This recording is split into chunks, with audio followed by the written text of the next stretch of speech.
Weakness was a death sentence, and he was served a beating every single day. An orphan cast aside in a desolate village, he was the perfect target for cruelty. The older bullies treated him like a pack mule, piling every back-breaking chore onto his shoulders. In that brutal world, your rank was everything. It decided if you were a king or absolute trash. But one fateful day, the hierarchy of men mattered little, because right before his traumatized eyes, a literal island fell from the heavens, pulverizing the only home he had ever known. He scrambled back through the smoke, desperate to find survivors. But he found only a hollow, smoking crater. He collapsed, his silent screams lost in the ash. Then, a shadow loomed over the wreckage. Standing there was Adolf, the rank 1 knight, the undisputed strongest man on earth. The legend ordered the boy to flee the graveyard, but Lu didn't budge. He stood his ground, demanding to know why his world had been erased. In that moment of pure grief, a violent emerald aura erupted from his body, freezing even the great Adolf in his tracks. The knight realized right then, this boy wasn't just a survivor. He was a future monster. From that day on, Lu's hellish path to power began.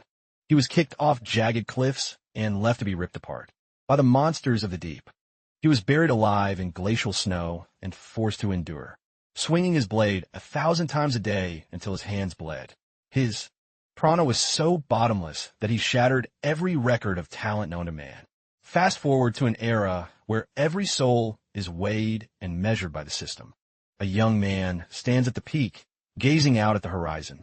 The gear is set, and a legend's journey is finally ready to ignite. The stage is set in the quiet, secluded village of Tuyi. Lu is a blur of motion, his axe biting into wood with surgical precision. He wipes the sweat from his brow, admiring the perfect stack he's just finished. A local kid wanders up, asking for a blade-sharpening favor, and Lu agrees with a simple nod. Suddenly, a girl blurs into view and delivers a swift smack to the boy's head. The kid hits the dirt, completely caught off guard by the ambush. Yuna stands over them, fuming. Stop dumping your chores on Lu every 5 minutes. The boy stammers that Lu looked bored, but she snaps back that he's just naturally focused on the world around him. Yuna scolds her friend for treating Lu like a tool, but Lu just shrugs, claiming he doesn't mind, a pacifism that makes Yuna want to scream. She sees his heart of gold, but a dark cloud of worry lingers in the back of her mind. Suddenly, a mischievous spark lights up Yuna's eyes as a plan forms. She leans in, whispering a wild idea about ditching the village for a secret mountain pass. Out of nowhere, a shrill voice pierces the air, an old woman screaming a flat-out no. Yuna's grandmother looms over them, reminding them that the village laws are absolute. No one leaves. Ever. A man tells Yuna to give it a rest, while the grandmother orders her into lockdown. Yuna groans, ugh. Here we go again. Minutes later, the man asks Lu for a hand with the water, and Lu's instant yes leaves the man blinking in surprise. Yuna sulks, tired of her friend's endless compliance, while the village gossip notes they're a perfect match of opposite extremes. The man asks Lu if he ever thinks about just slacking off or doing something for himself. But Lu just shakes his head. I'm happy to help. Let's get moving. He remembers being a lost soul after his parents died. The villagers were the ones who gave him a roof and a family. He knows they all have his back, so he'll never feel that cold loneliness again. That's why. He's determined to pay back every ounce of kindness they gave him, he says. He loves this tiny village and every soul within its walls with everything he has. Moved to tears, the man offers to let Lu live with him, but the boy gently declines the offer. To Lu, the villagers are his entire universe. The world outside doesn't even exist. Meanwhile, Yuna is pacing like a caged tiger inside a bamboo cell. She screams for freedom. As her grandmother wishes, she'd be more like good boy Lu. Yuna demands to know why they're prisoners here. And the old lady scoffs, pointing out that merchants come and go, so they aren't exactly isolated. Yuna fires back that the merchants talk of a world without borders, and she's tired of living in a cage. Her grandmother's face darkens. We stay hidden because we are the targets of an ancient, boiling hatred. Shocked, Yuna asks who could possibly hate a bunch of villagers that much. But the old woman goes silent. You're too young to know. Time will reveal the truth soon enough. Later, Lu is at the well when he notices an eerie, blood-red shimmer pulsing in the sky. He blinks it away and confirms he's finished hauling the day's water. Suddenly, thwack! Something hits him in the back of the head, leaving him dazed. He spins around to find Yuna, hiding behind a boulder, gesturing wildly for him to be quiet. She points urgently toward the dense tree-line. He asks if she's broken out of jail again. She brags that after 10 times, she knows every crack in the floor, but Lu tells her that's not exactly something to brag about. With a devilish grin, Yuna tells him to follow her into the unknown. Lu freezes. He reminds her that Granny will have their heads if they cross the boundary, but she promises they'll be back before anyone notices. She locks eyes with him, her voice dropping to a whisper. I have something you need to see. Curiosity finally wins out, and Lu's eyes sparkle with anticipation. The two of them slip through the shadows, trekking deep into the forbidden forest. Golden light filters through the canopy, painting a path through the ancient trees. Suddenly, Yuna stops and points through the brush. We're here, she whispers. Lu's jaw drops as his world suddenly expands. For the first time, his eyes reflect the true, endless scale of the heavens. They stand on a jagged precipice, overlooking a hidden valley where a sapphire-blue river carves through the earth like a glowing vein. She tells him to drink it in. The world is massive, and it's all waiting for them. Lu is paralyzed by the sheer beauty of it, a slow, wonder-filled smile spreading across his face. It's incredible. Yuna watches him, her smile hiding a much deeper ambition. She asks if he knows how the real world works. Lu is lost. What rules could there be besides helping your neighbor? She pulls out a forbidden book she swiped from a traveling merchant, and they sit together to study. She flips the pages, explaining the ranking system that dominates the lands beyond the mountains. It's a world where everyone is sorted by their class. What's more, she explains that literally everything is ranked. Swords, food, and even how much gold you have in your pocket. It's an endless, cutthroat race for the top. Lu realizes then that the peaceful outside world is just another battlefield with its own ironclad laws. Yuna stands up, eyes burning. She wants to be a ranker adventurer. She wants to explore every corner of the map, crush her rivals, and be the one everyone looks up to. Lu watches her, seeing a fire of determination in her eyes that he's never seen before. He tries to bring up the village laws again, but Yuna snaps. She doesn't care about the rules. She's leaving, and that's final. She reaches out her hand, a silent invitation hanging between them in the cool mountain air. She stands tall, beckoning him to leave the safety of the nest and venture into the wild. You have to come with me, she insists. Lu is reeling. Why him? She asks him if he remembers the bird from all those years ago. The memory hits him like a lightning bolt. 5 years old, Yuna cornered by a monstrous, predatory raptor.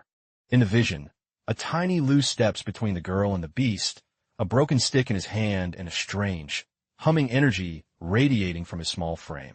She tells him straight, you saved me that day. You didn't just fight, you dominated it. Lu can't believe it. I did that. Yuna nods excitedly, recalling the green aura, while Lu thinks back to the weird, ringing sound he heard in his head. She explains that she's known ever since that day. Lu isn't just a simple farmhand. He's a sleeping god. She swears that if he actually tries, he'll be stronger than anyone in the history of the ranks. She extends her hand one last time, promising that the world will bow to his brilliance if he just takes that first step. She starts dancing through the flowers, laughing at the thought of their grand adventure. Lu goes silent, the weight of her words sinking in. He looks at his calloused hands and whispers a thank you to Yuna. But his heart still belongs to the people of Tui. He bows his head and says, I'm sorry. I can't leave them. Fuming, she barked that he was a hopeless blockhead and whacked him with a branch for good measure. She declared she was washing her hands of him and stomped off, while Lu just called out for her to watch her step on the way home. He stood there in the fading light, his mind racing as he replayed her words over and over. The idea of leaving was completely alien to him, yet the mystery of the ranking system now tugged at his curiosity. Above him, the sky was a bruised masterpiece of deep indigo, burning gold, and blood orange. He sat frozen for a long time, watching the sun drown beneath the horizon until, finally, he sighed and decided it was time to trek back to the village. But as he glanced upward, his blood ran cold. Something impossible was flickering in the distance. He squinted, his heart hammering as he tried to make sense of the shadow looming on the edge of the world.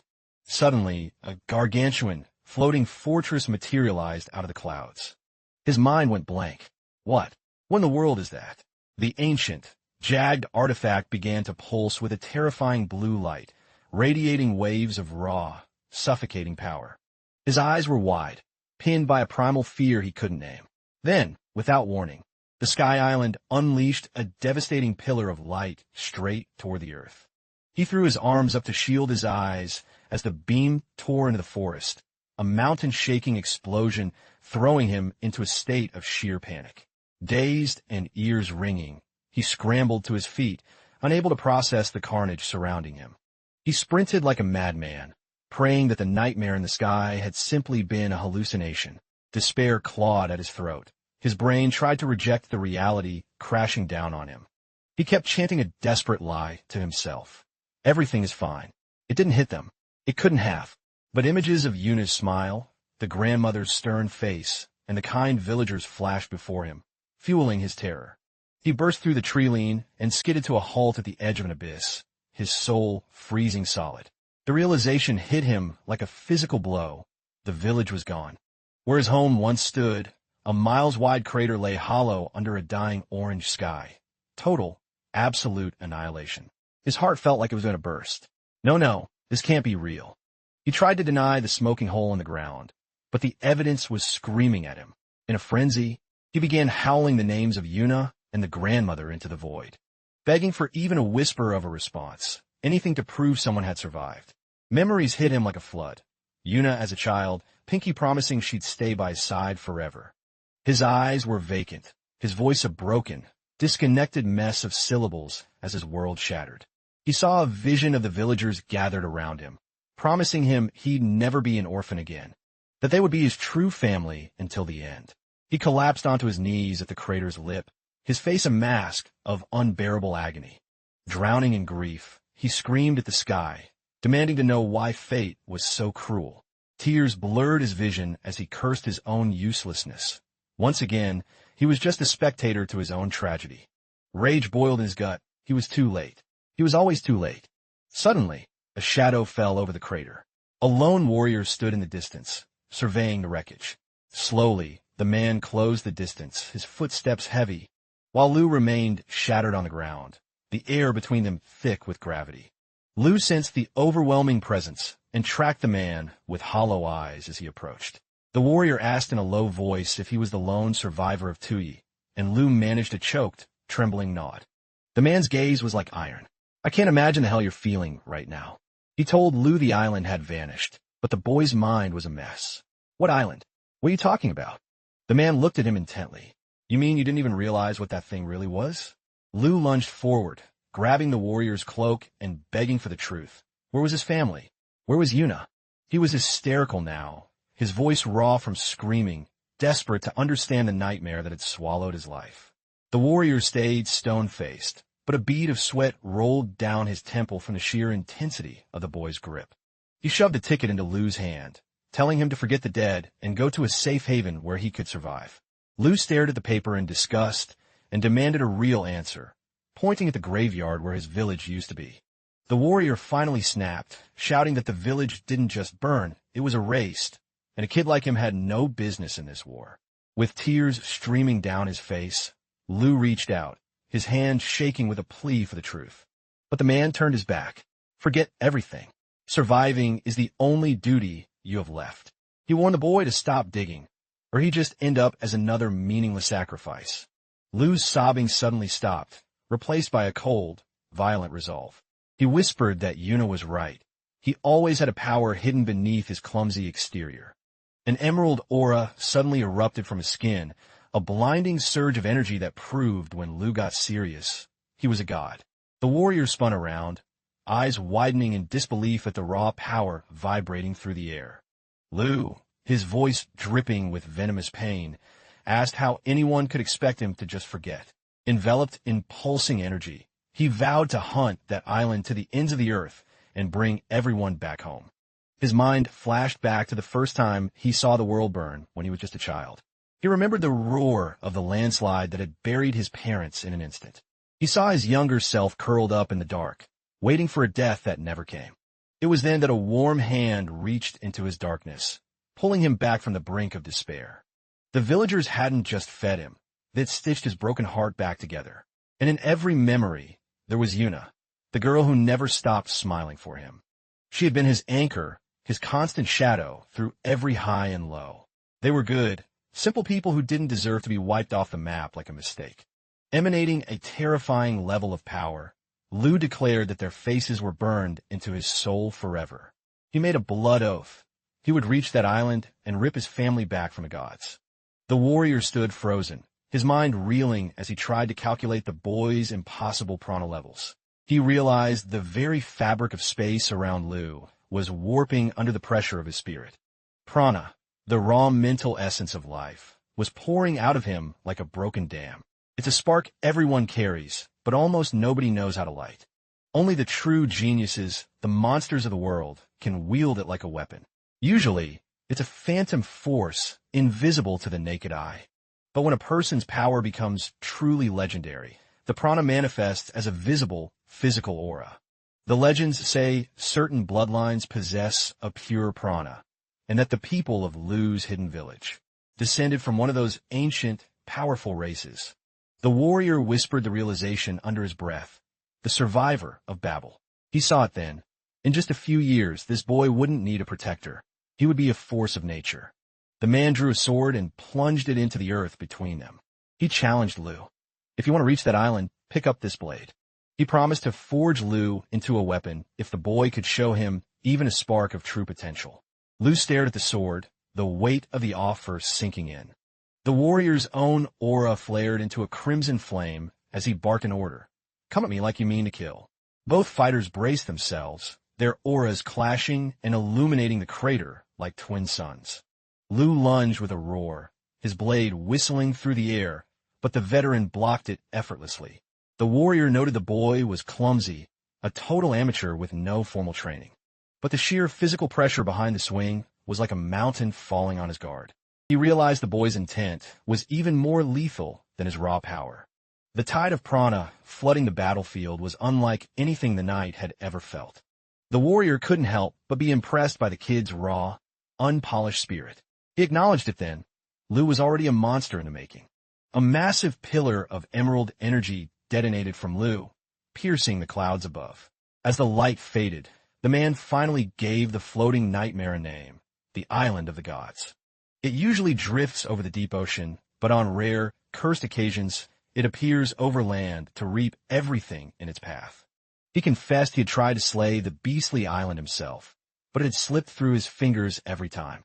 There was a legend that those caught in the beam weren't killed, but ascended to the island itself. Lu asked if he could follow them by touching the light, but the knight warned him that was just a theory. It could just as easily be certain death. Lu's resolve didn't flicker. He wanted a way in, and he wanted it now. The warrior gave him the target.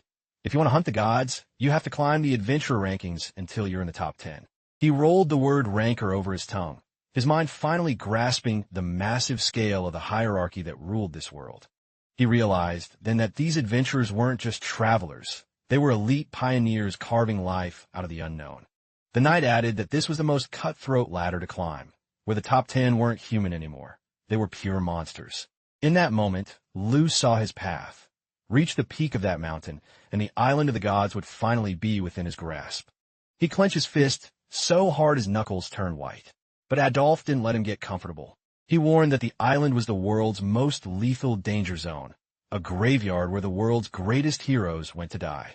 He leaned in, his gaze piercing Lu's soul, and asked if the boy was truly ready to throw his life away for a ghost. Without a shred of doubt, Lu looked the legend in the eye and gave his answer. I'm going. Adolphe stared back, searching for a flicker of fear, but he found only a cold, burning resolve. Accepting his fate, the knight agreed to a single year of training, a year to master nothing but the lethal art of the sword. He reached out, telling Lu to use him as a ladder to reach the sky, because soon he'd have to climb the rest of the world alone. Adolphe formally introduced himself, the Peak Knight, the man who stood at the absolute summit of humanity's strength. He asked for the name of the boy who dared to challenge the gods, and the youth replied simply, Lu. Their hands locked in a pact that would change the course of history. Adolphe's final warning was grim. This path is paved with nothing but pain. With a sharp smirk, he revealed he was the current number one. In that split second, Lou's world shifted as Adolf mentioned Lou was the only person to ever catch him off guard with a single strike. And so, the curtains rose on a year of absolute hell, where every second was a battle for survival. His hands and feet were a roadmap of burst blisters and raw, bleeding skin. He pushed through the agony of tearing muscles, refusing to drop his blade even for a second. Even when his bones creaked and snapped under the pressure, Lou's spirit refused to break. He became a ghost in the training grounds, covered in blood and sweat, fighting like a man possessed. True to his word, Adolf never spoke of the island again, forcing Lou to either find his own answers or drown in the effort. Through the exhaustion, Lou clung to one singular truth. The villagers were still out there, waiting for him. Every night, he stared at the stars, wondering why his home was erased and what secrets that floating nightmare was hiding. The seasons bled into each other, his boots wearing down to nothing from the relentless drills. Every scar on his body became a testament to his obsession with the truth. He made a blood oath to the void. He would climb the rankings and tear the secrets from the sky. 1 year later, the Scar Boy was gone, replaced by a young man standing tall in a sea of green. Adolf asked if the time had finally come, and Lou's voice was steady. "I've been ready since the day the island fell." His gaze was like polished steel, sharp and unbreakable. Suddenly, the memory of Yuna's voice echoed in his mind, her bright dream of becoming a legendary ranker. He remembered her hand reaching out, inviting him to see the world beyond the village walls. The girl who dreamed of freedom was gone, vanished into the clouds, and now Lou was walking her path to find her. He decided right then that he would carry her dream on his shoulders until they met again. Adolf signaled the start of the journey, and Lou stepped forward, leaving his childhood behind. The knight marveled at how the scrawny orphan had transformed into a warrior at 17. Lou just noted he'd done a lot of growing. The saga of the legend's disciple officially began, a lone swordsman heading straight for the island of the gods. The map unfurled, marking the path from the kingdom of Volter to the ruins of Tuy. Then, the sprawling metropolis of Triquista, the royal capital, rose from the horizon in all its glory.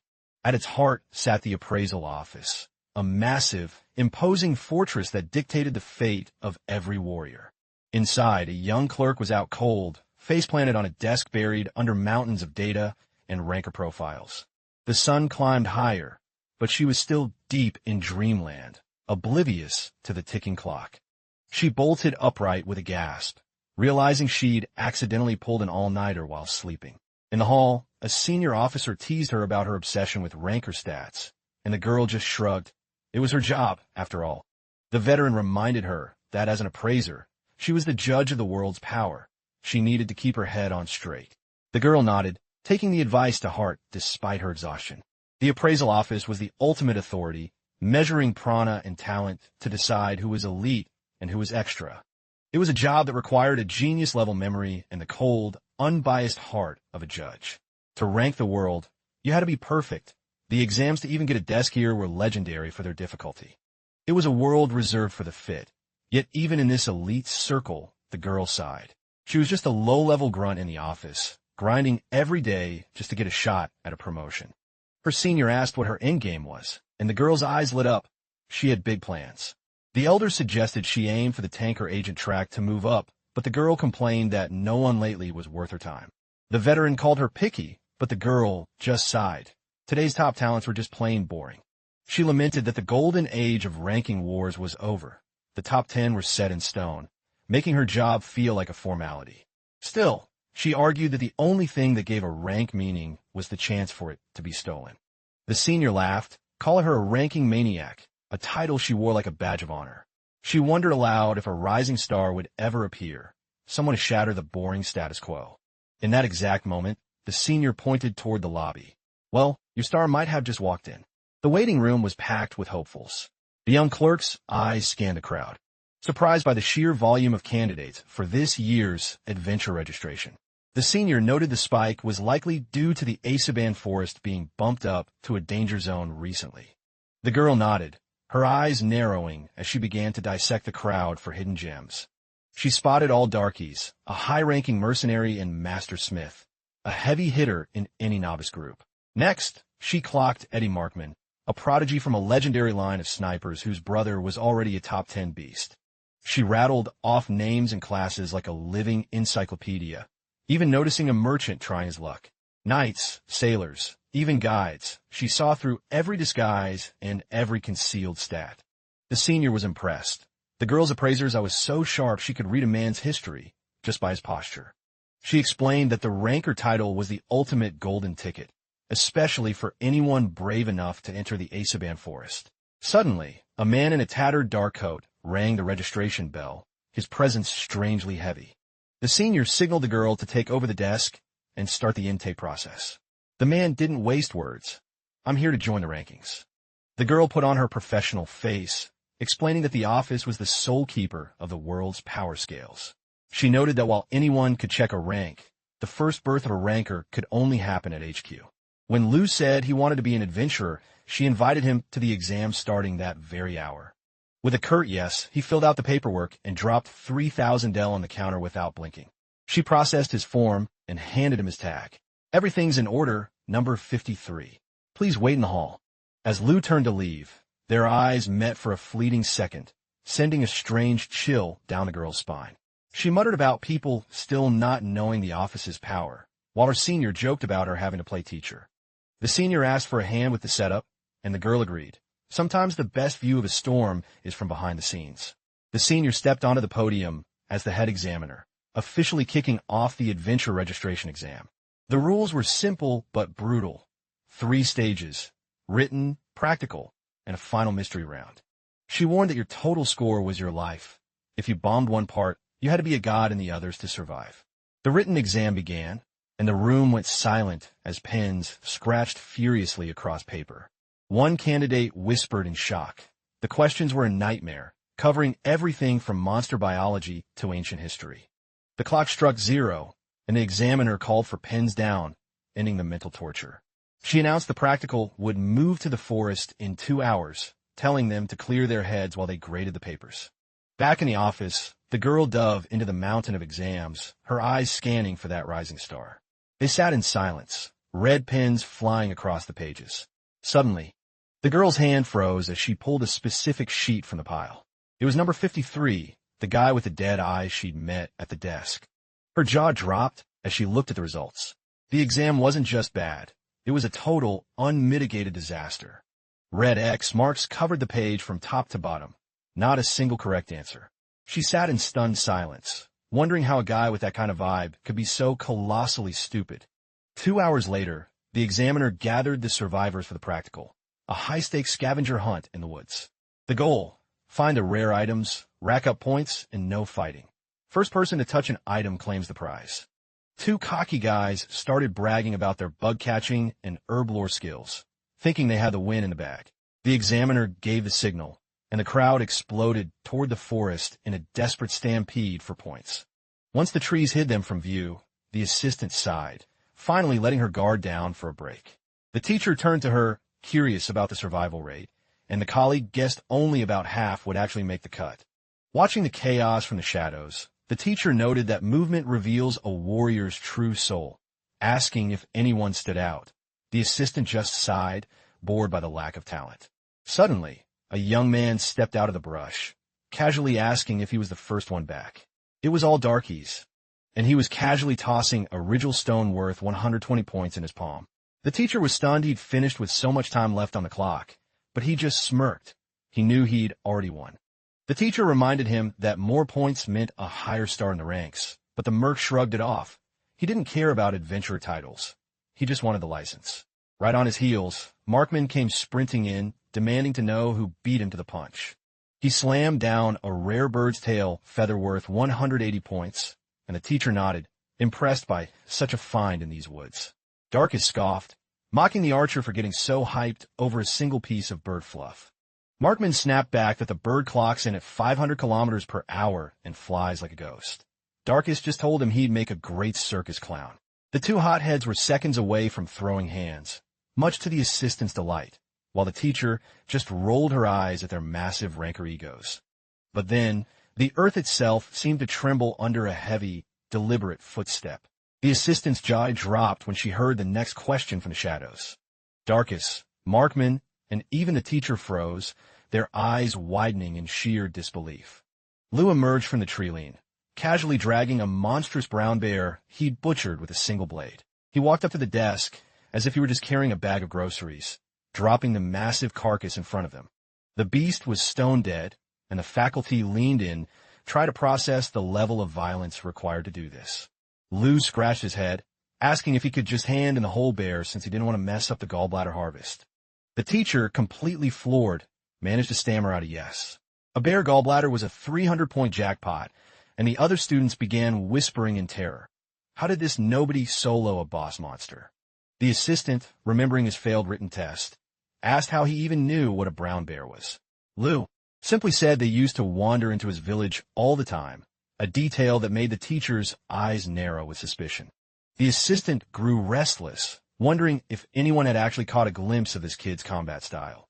A guy from the crowd spoke up, claiming he'd seen the whole thing from the bushes. However, he looked traumatized, stammering that his eyes couldn't even follow what happened while.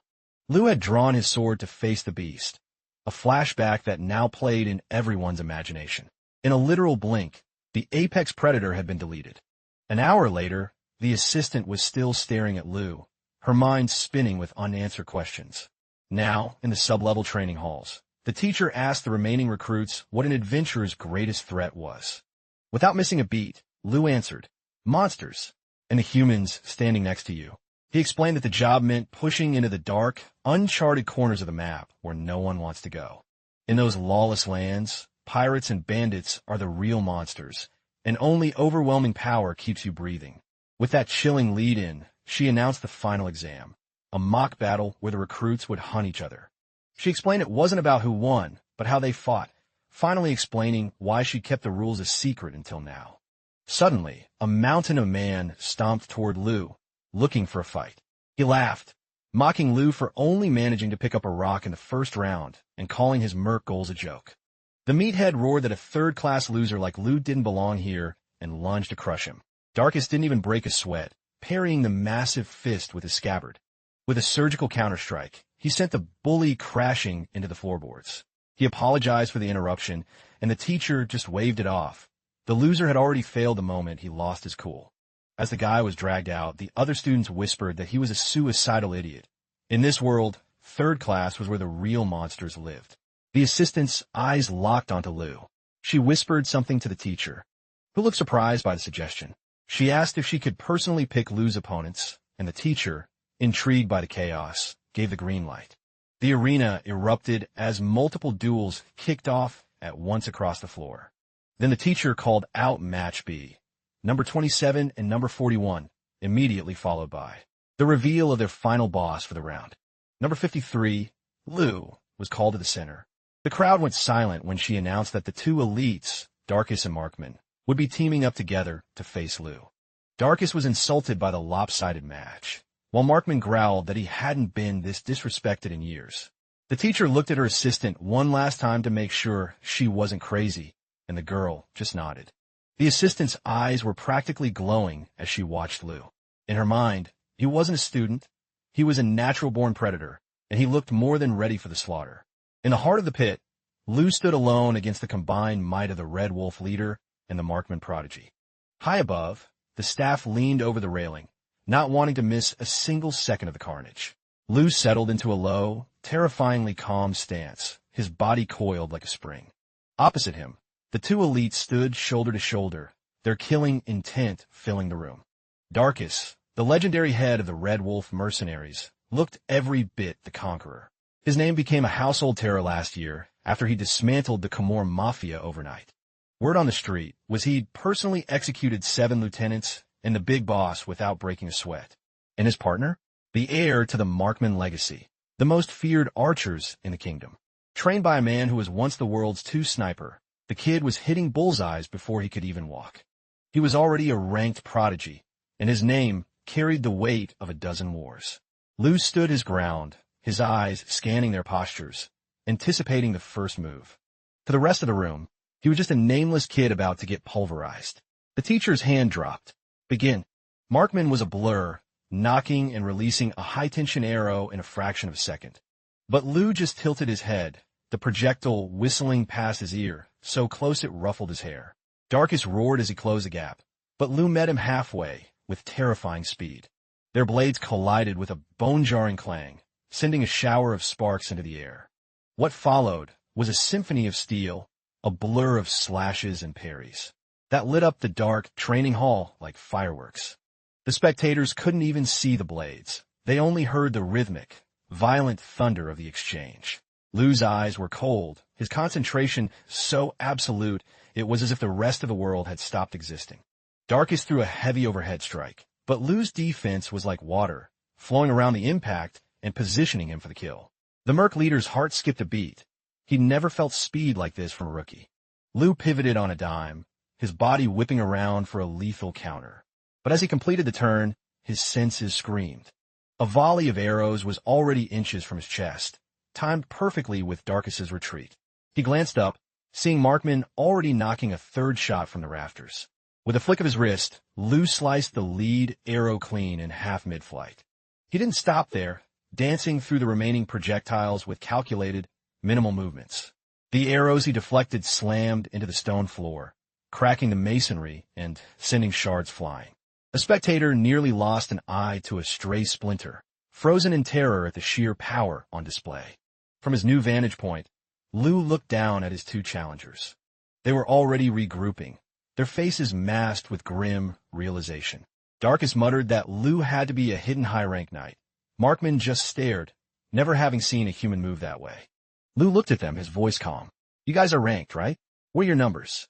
Markman spat out that he was rank 442 among archers, and Darkus growled his 753rd spot among mercenaries.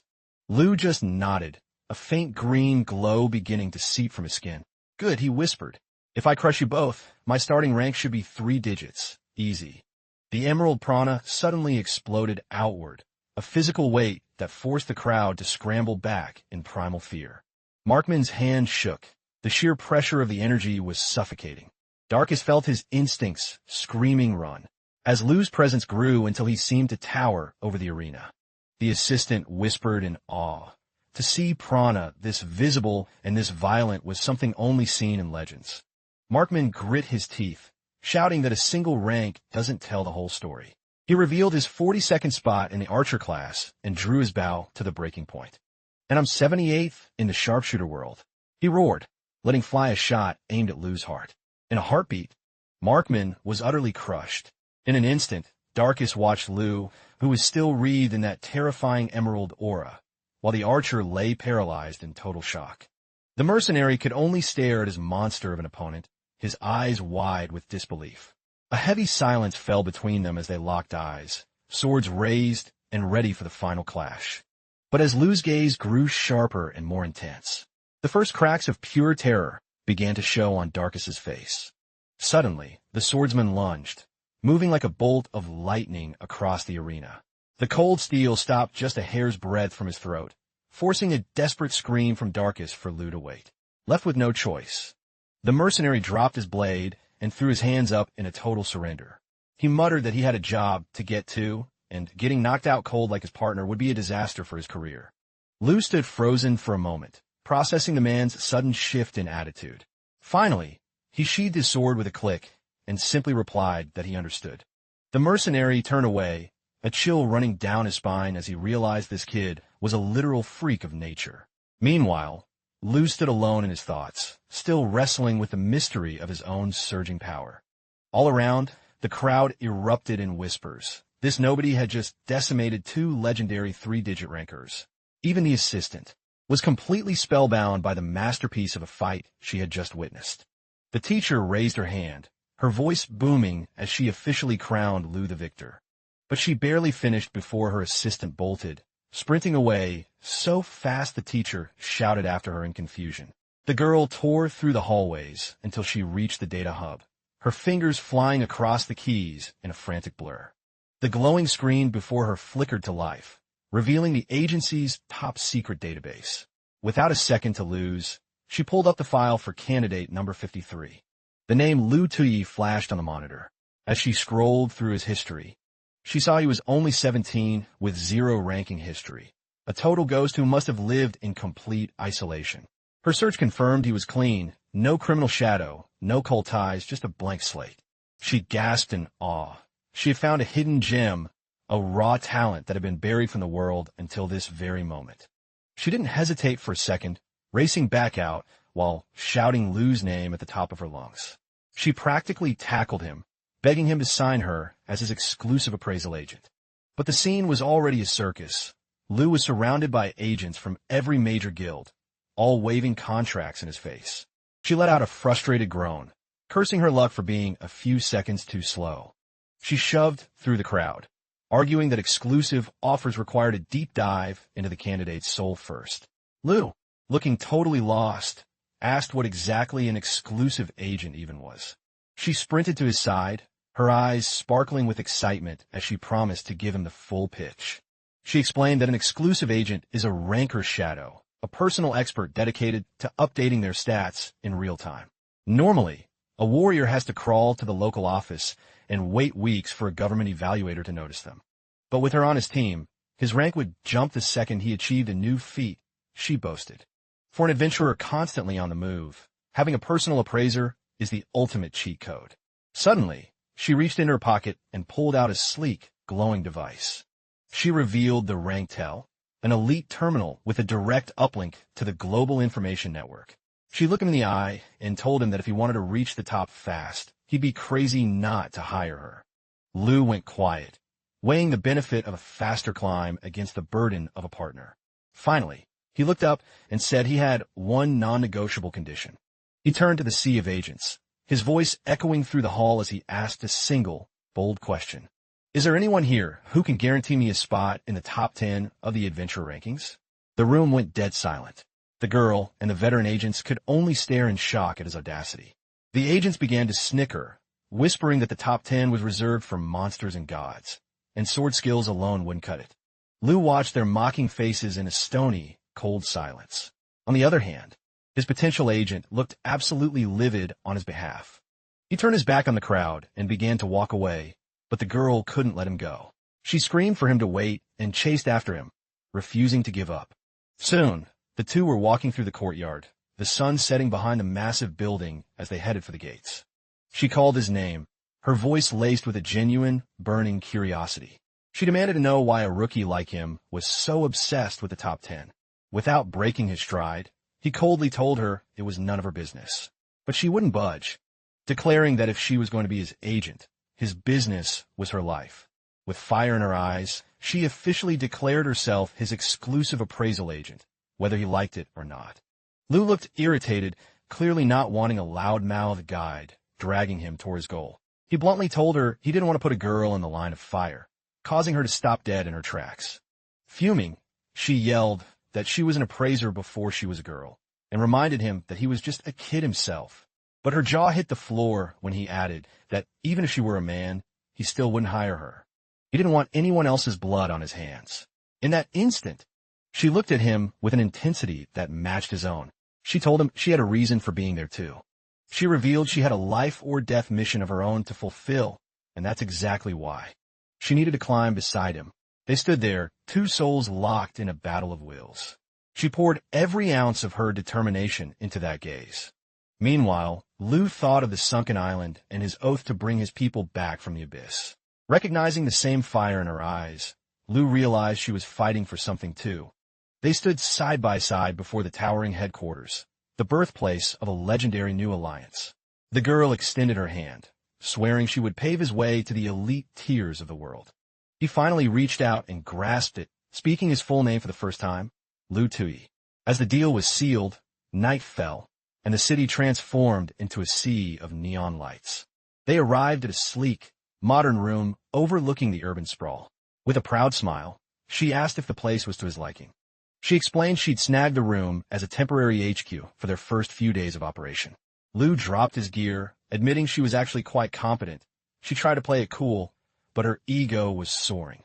However, when he mentioned a 1-week trial period, her face instantly soured. She started venting about the lack of trust, while he just offered a casual, half-hearted apology. In a fit of pique, she vowed to blow his mind before the deadline, mockingly bowing to him in his own serious style. He just nodded, saying he expected nothing less. Still grumbling, she told him to take some responsibility for his own path. She pointed out how he was a demon in battle, but a total airhead in real life, and he just shrugged, saying he heard that a lot. Suddenly, her rank tail buzzed, cutting through the bickering. She checked the screen and shoved it in front of Lu's face. The official results were in.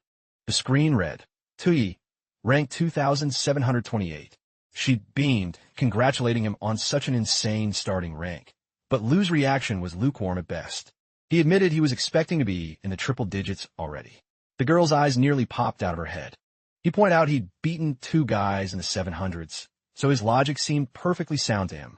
She sighed, explaining that the adventurer pool is massive, making every step up the ladder a brutal climb compared to other classes.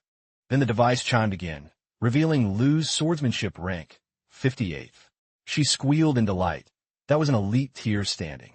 Lu looked skeptical, asking if 58 was actually good. She practically screamed that this number was the holy grail of talent the office lived for. Curious now, Lu asked if his rivals had hidden stats too. She nodded, pulling up their full profiles on the rank tel. All Darky's screen showed he was a beast in siege warfare and stamina, while Eddie Markman had top-tier marks in visual acuity and draw speed. She suggested Lu register for more sub-rankings to pick up side jobs, but he shot her down instantly. He wasn't here to work. The girl smirked. She was finally starting to see the real Lu. He didn't want a career. He wanted the fastest, most violent path to the top 10. She whispered the truth. You're going for the island of the gods, aren't you? Lu met her gaze, his expression unreadable and deadly serious. He asked how she knew, and she explained that the island is the exclusive playground of the top 10, the only reason anyone would aim that high. Lu gave a slow, solemn nod.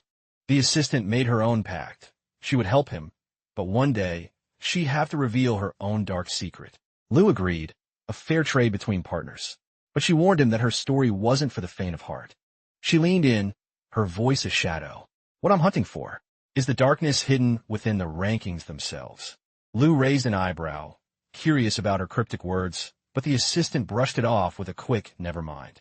She turned to him, eyes gleaming with wonder, and demanded to know where a rookie got such monstrous sword skills. Lu calmly dropped a bombshell. He'd spent the last year as the sole disciple of a man named Adolf. The assistant frozen in her tracks. She lunged forward, grabbing his shoulders and shaking him like a rag doll. You mean Adolf? The #1 knight in the world? Her jaw hit the floor, surviving Adolf's hellish training for a year and keeping that stone-cold composure. It was unheard of. She babbled that Adolf was a ghost, a legend who had rejected thousands of elite requests to teach his secrets. Rumor had it he'd only pass his blade to the man who could steal his one spot, driving every knight in the world into a training frenzy. The realization hit her like a truck. Lu was the chosen heir. If the Knight Order heard this, their heads would literally explode. Lu, ever the airhead, asked if Adolf was really that big of a deal. The assistant screamed, he's only the strongest swordsman alive. Lu blinked, casually mentioning, I managed to cut him once. The assistant's brain short-circuited. Impossible. No way. Hyperventilating and confused, she dove back into her rank tel to re-verify every scrap of data on him. The screen flickered with the name Lu Tuyi, a fresh entry that was already breaking the system. While she spiraled, Lu sat in a heavy silence, lost in a memory of the day his journey truly began. Adolf had looked at him through the mountain mist, asking for his surname. Lu had to stare back, lost. Surname? Adolf told him to take the name Tuyi as his banner if he wanted the fastest, most violent path to the island of the gods. The legend warned him the path was suicidal, but it was the only way to hunt for the truth. Lu just watched his master, the weight of the name sinking into his soul. They stood in a hidden, circular sanctum, a place built for forging monsters. Lu nodded once, accepting the mission. Fast forward back to the present. The assistant looked at him with a new sense of respect. She realized Tuyi wasn't just a fake name. It was a heavy burden. Lu placed a hand over his heart, his voice low. Tuyi is the name of my precious family, the only thing I have left. The assistant softened, giving him a gentle smile. Thank you for trusting me with that, Lu. He suggested they call a day since she'd already worked her fingers to the bone as his agent. Without thinking, the assistant pulled off her hat to let her hair down. Lu's eyes nearly popped out of his head. He stood there, frozen, staring at her in a stunned, awkward silence. The words finally stumbled out. Wait, are you actually a girl? She stopped, blinking. Huh. Then, her face turned beet red as the realization set in. Are you serious? You just now noticed. Lou bowed his head, offering a clumsy, sincere apology. She gripped her hat, stuck between wanting to laugh at his denseness or scream at the ceiling. She huffed to herself in total frustration. Is sorry really all he's got to say after all this time? The next morning, a carriage clattered down a peaceful cobblestone street as the city hummed to life. Back at their base, the assistant was bathed in morning sunlight, buried in the latest news. As her eyes scanned the headlines, her expression shifted from calm to pure shock. She looked up as Lou clumped down the stairs. Morning, early bird. You're up sooner than I thought. Lou didn't answer, his face a mask of deadly seriousness. He muttered something about needing water, but she cut him off, sensing his strange, heavy mood. He shook it off, offering a stiff good morning before the tension broke. She tied her hair back into a practical style and suggested they grab some fuel for the day. She tapped her hat, knowing the road ahead was long, but feeling the thrill of the first step. Strategy meeting time, she chirped. Let's turn you into a ranker legend. At a nearby cafe, she laid it out. To climb this mountain, you need achievements. Cold, hard results. She explained that while exploration pays, he needed to start grinding bureau missions to build his reputation. Lou hung on every word. She told him the world is full of people desperate for a hero's strength, and the rewards are perfect for a rookie.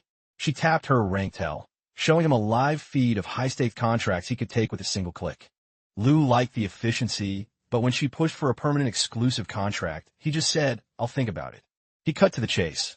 Which mission will jump my rank the fastest? She pointed to the high difficulty tab, the high-risk, high-reward zone. Lou didn't even scroll. He picked the very first one, Treasure Recovery, Underwater Temple. Danger level, rank 7. Are you crazy? She shrieked. That a death trap. Lou just shrugged. I won't know until I try. She begged him to trust her appraiser's eye. That temple would eat him alive before he even gained a single rank. But Lou stared her down. The Island of the Gods is rank 1, right? If I can't handle rank 7, I should just quit now. The determination in his eyes was blinding. He wasn't backing down from the challenge. She groaned, realizing he was a special kind of stubborn. She needed a way to ground him, and fast. Need a little help with the heavy lifting? A smooth, confident voice interrupted. The assistant's face lit up. Laud. The man grinned, greeting her like an old friend. Lou looked confused, so she did the honors. Lou, meet Laud Clover. She whispered the kicker. He's not just some guy. He's rank 11 in the entire adventure world. Lou's eyes narrowed. Rank 11. The air around them suddenly felt much heavier. He remembered what Adolf said. The adventurer ranks are a sea of millions, and the ones at the top are absolute monsters.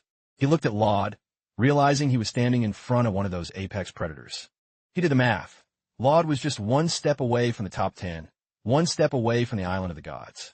Seeing an opportunity, the assistant got a mischievous glint in her eye and asked Laud for a small favor. She pointed a finger at Lou to feed him. Show him what a real ranker looks like. Shortly after, the three of them stood in a massive, echoes-filled arena. Laud arrived with a casual wave, apologizing for the wait while Lou watched his every move like a hawk. A duel, huh? Didn't see that coming. Laud chuckled, picking up a basic training spear. This should be plenty. Lou stepped forward to introduce himself with formal Tuyi etiquette, but Laud waved it off. Keep the manners. In the ranks, your blade does all the talking. Laud mentioned that the assistant had appraised him before, calling her one of the sharpest eyes in the business. He praised her obsession with accuracy. Most agents just wanted a paycheck, but she had a soul for the rankings. She turned a bright shade of pink, touched that a top 20 legend recognized her hard work. As Laud warmed up with the spear, he realized the assistant wasn't being mean. She was trying to save the boy's life. Lou watched the spear move. He didn't need a rank tell to know Laud was dangerous. He could feel the pressure on his skin. Laud's aura was a refined storm. One wrong move, and Lou knew he'd be skewered before he could even blink. The assistant watched from the sidelines, her face tight with worry as she called out to him. She shouted that this was his chance to see how vast the world truly was, a reality check for his ambition. Lou took it in, her words echoing through the hollow arena. He looked at his hands, thinking about the word vastness. He thought about the day his entire village was blinked out of existence by a shadow in the sky. A cold, violent aura erupted from Lu vastness. I've already seen enough of it. The arena's scoreboard flickered to life. Lu Tui, rank 2,728, versus Laud Clover, rank 11. Begin. The assistant screamed. The two blurred into motion, the sharp clack of wood and steel ringing out instantly. Lu didn't hold back, flooding his armor with prana and launching a heavy, earth-shaking strike. Laud parried it, impressed. He noticed Lu was using prana to boost his speed through his limbs, a high-level trick. But something was off. That swordsmanship. It felt hauntingly familiar. He remembered the legend of the Sword Saint, a style so secret it was only ever passed to one person. It couldn't be. Suddenly, Lu disappeared and reappeared at his back, forcing Laud to snap out of his thoughts. The spear swung around at a perfect arc, blocking Lu's desperate lunge just in time. Laud smirked, eyes flashing. You're surprisingly relaxed for someone fighting a monster. Lu didn't answer. He just grit his teeth and ramped up the intensity, their weapons becoming a blur of sparks and impact waves. Laud felt the pressure rising. Lu's prana wasn't just large. It had a strange, ancient glow that felt alien. Laud backflipped away, putting some breathing room between them. Lu paused, confused by the sudden retreat. Laud looked him dead in the eye. Tell me, what race are you exactly? He told Lu to stop playing dumb. That primal glow in his prana wasn't something you could learn in the gym. He spun his spear, the air whistling around the tip. If you won't talk, I guess I'll have to beat the truth out of you. He slammed the spear into the ground, the tiles cracking under his feet. Let's see if you can handle real enchantments. Lu stared at him, his heart skipping a beat as the real battle finally began. Laud began a low, rhythmic chant, weaving a tale of a stallion thundering through the peaks, gasping for air as it conquered the mountain pass. Suddenly, his aura erupted, bathing the entire arena in a blinding, majestic gold light. Countless shards of crystalline energy tore through the floor as he continued his verse, evoking the stillness of a paulownia tree mirrored on a lake. With a final, whispered prayer for serenity and a sudden, explosive leap, he unleashed the secret incantation of the Windblocker tribe. The assistant, borderline panicked, screamed for Lu to snap out of it and counter with a spell of his own. Laud pinned him with a lethal stare, warning the boy that if he didn't get serious now, he'd be leaving in a casket. Finally, Lu looked back, his eyes darkening with a heavy, soul-crushing gravity. In that heartbeat, Lu stood his ground, preparing to weather the storm of energy blades under the assistant's terrified gaze. Laud calmly adjusted his glasses, his focus narrowing until the world around them blurred. Lu's instincts screamed. He realized he was no longer facing a mere man, but a force of nature. The veteran adventurer hoisted his spear high, commanding the swirling blades around him with the authority of a king. Then, with a flick of his wrist, he sent a gargantuan wave of raw energy crashing toward Lu. As the onslaught threatened to swallow him whole, Lu pushed his physical limits, carving a path through the storm with a desperate flurry of his blade. But Laud just shook his head, stating that no ordinary piece of steel could ever hope to withstand a tribal incantation. He snapped his fingers with the cold confidence of a master. Instantly, the boy was caged within a sphere of 1,000 floating energy swords. Refusing to yield, he danced on the edge of death, parrying and dodging with a speed that defied logic. Yet the gap was too wide. The dust settled to show Laud standing untouched while Lu lay broken on the tiles. Even pinned to the floor, Lu stared back with a glare that refused to admit defeat. A fragment of a memory surfaced, Adolf's voice echoing that the boy's prana control was still crude and unrefined. The Sword Saint had promised that, in time, Lu would learn to wield the true secrets. Lu had looked up, bleeding even back then, asking what kind of power could possibly be greater than this. Adolf told him to watch and learn as his own blade began to bleed a terrifying crimson aura. First, the master whispered, "I'll show you the absolute basics of a true warrior." Back in the arena, Lu's sword suddenly ignited with a jagged blue light, triggering the lightning blade technique. He exploded forward, a streak of azure light aimed straight at Laud's heart, who watched the charge as if a hurricane had just been unleashed in a room. He noted the sheer velocity and muttered a low word of genuine appreciation. Laud spun his spear into a blur, creating an impenetrable wall of gold to meet the boy's blue spark. The clash was deafening as the youth poured every ounce of his soul into a high-speed assault. But Laud simply summoned a swarm of miniature golden daggers to orbit him like stars. He retaliated with a terrifying grace, lunging forward with multiple phantom spears of energy. The two forces collided with a bone-shattering impact that shook the foundations of the building. Lu narrowly avoided a lethal strike, sensing an ultra-fast vacuum cut that was invisible to the naked eye. Laud then put his full weight behind a spear throw that looked like a falling star. Lu managed to get his sword up just in time to catch the blow, but the sheer momentum sent him skipping across the arena floor like a stone. The shockwave launched him into the air, his body ragdolling from the overwhelming force. He slumped against the far wall, gasping for air, his face a mask of total exhaustion. Laud stood over him, offering a nod of respect for his tenacity. But with another snap of his fingers, he reminded Lu that the summit of the rankings was still miles above his head. The assistant gasped as a new forest of glowing blades materialized, pinning Lu in place. She clutched her chest, her face pale with the realization that this was far beyond test. Lu felt the crushing weight of reality. The gap between a rookie and a top 20 monster was an abyss. Laud raised a hand, warning the entire room never to underestimate the blood and sweat that defined a ranker. On his command, the golden blades descended in a merciless, torrential rain of light. A violent eruption of prana and stone debris filled the hall. As the smoke drifted away, the boy was revealed at the bottom of a fresh crater, trapped in a cage of swords embedded deep in the earth. The examiner's voice rang out, officially ending the one-sided slaughter.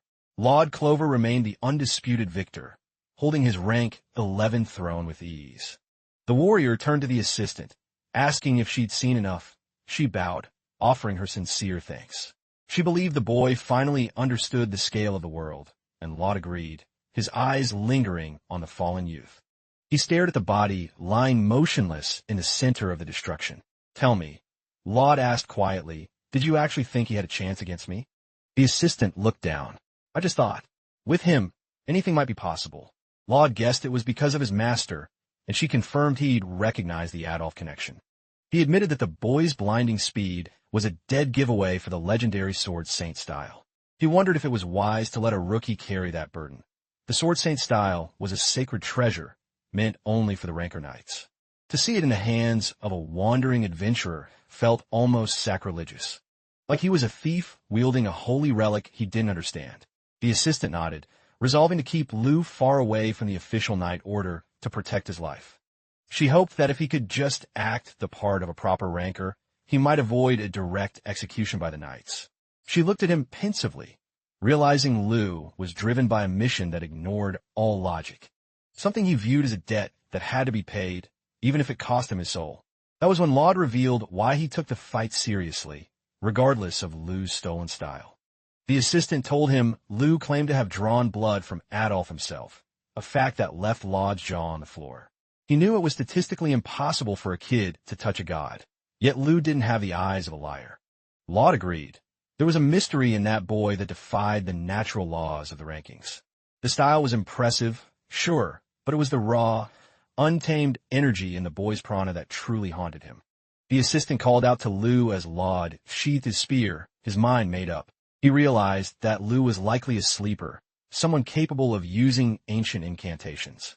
If the boy had tapped into that primal power during the fight, Laud wasn't sure he would have walked away the winner. Far away, under a peaceful sun, a young girl was busy in a rustic kitchen. She hummed a sweet, haunting melody while she worked, her expression serene and distant. She looked as if she were drifting through a dream. Suddenly, a sharp voice barked her name, asking what that curse song was. The older woman called her a fool, hissing that the very song she was humming was the reason they were trapped here. She banned the girl from ever whispering those notes again, her voice trembling with the weight of their situation. The girl's smile vanished, replaced by a hollow, crushing silence. She squeezed her eyes shut, a single tear escaping as the pain washed over her. In that moment, a warm hand reached out in Lu's dream, and a soft voice whispered an apology. Lu's eyes snapped open. He was mummified in bandages, pinned to a sterile hospital bed. Where? Where am I? He croaked. The assistant jumped, relieved to see a spark of life in him. She explained he was in the appraisal office's private clinic and that he'd been out for an entire day. Lou couldn't believe his own weakness, but she just smiled sadly. He pushed himself until his body simply hit the off switch. The doctors called it soul burn, total mental and physical collapse, and she asked him why he was in such a rush to die. Lou looked away, the silence in the room growing heavy. The memory of the golden rain of spears falling on him played on a loop behind his eyelids. He let out a long breath, finally admitting that he might have underestimated the climb. The assistant sat on the edge of the bed, her voice dropping to a whisper. She told him it was time he learned the truth about the world he was trying to conquer. Lou, she asked, have you ever heard of incantations? Lou blinked, the word completely foreign to him. No, what is it? She explained they're the ultimate expression of prana, ancient spells woven into the DNA of specific tribes. Lou asked if that was Laud's secret, and she nodded, revealing he was a high warrior of the Blueberry tribe. She described them as a legendary race of hunters who ruled the treacherous southern swamplands. She noted that these tribal incantations are passed down through generations as oral poetry. That's exactly why they're called incantations.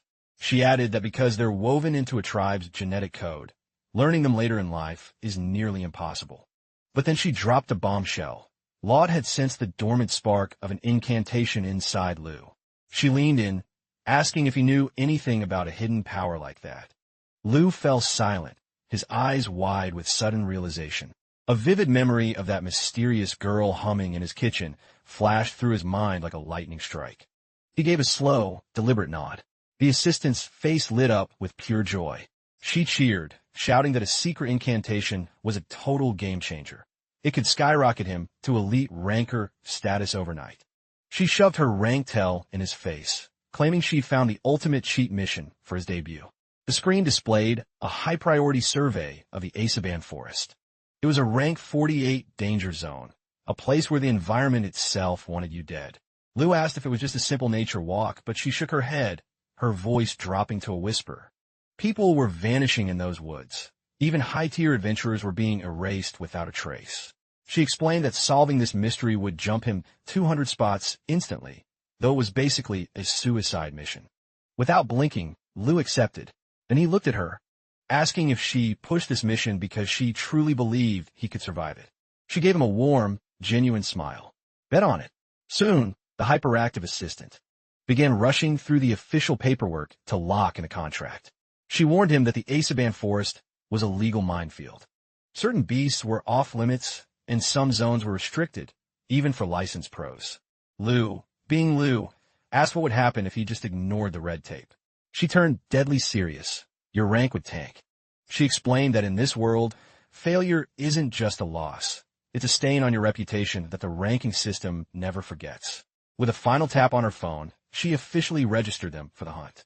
She pumped her fist, declaring this mission as the legendary beginning of Lou's ascent to the peak. Still buzzing with energy, she promised they'd conquer the ranks together as an unstoppable duo.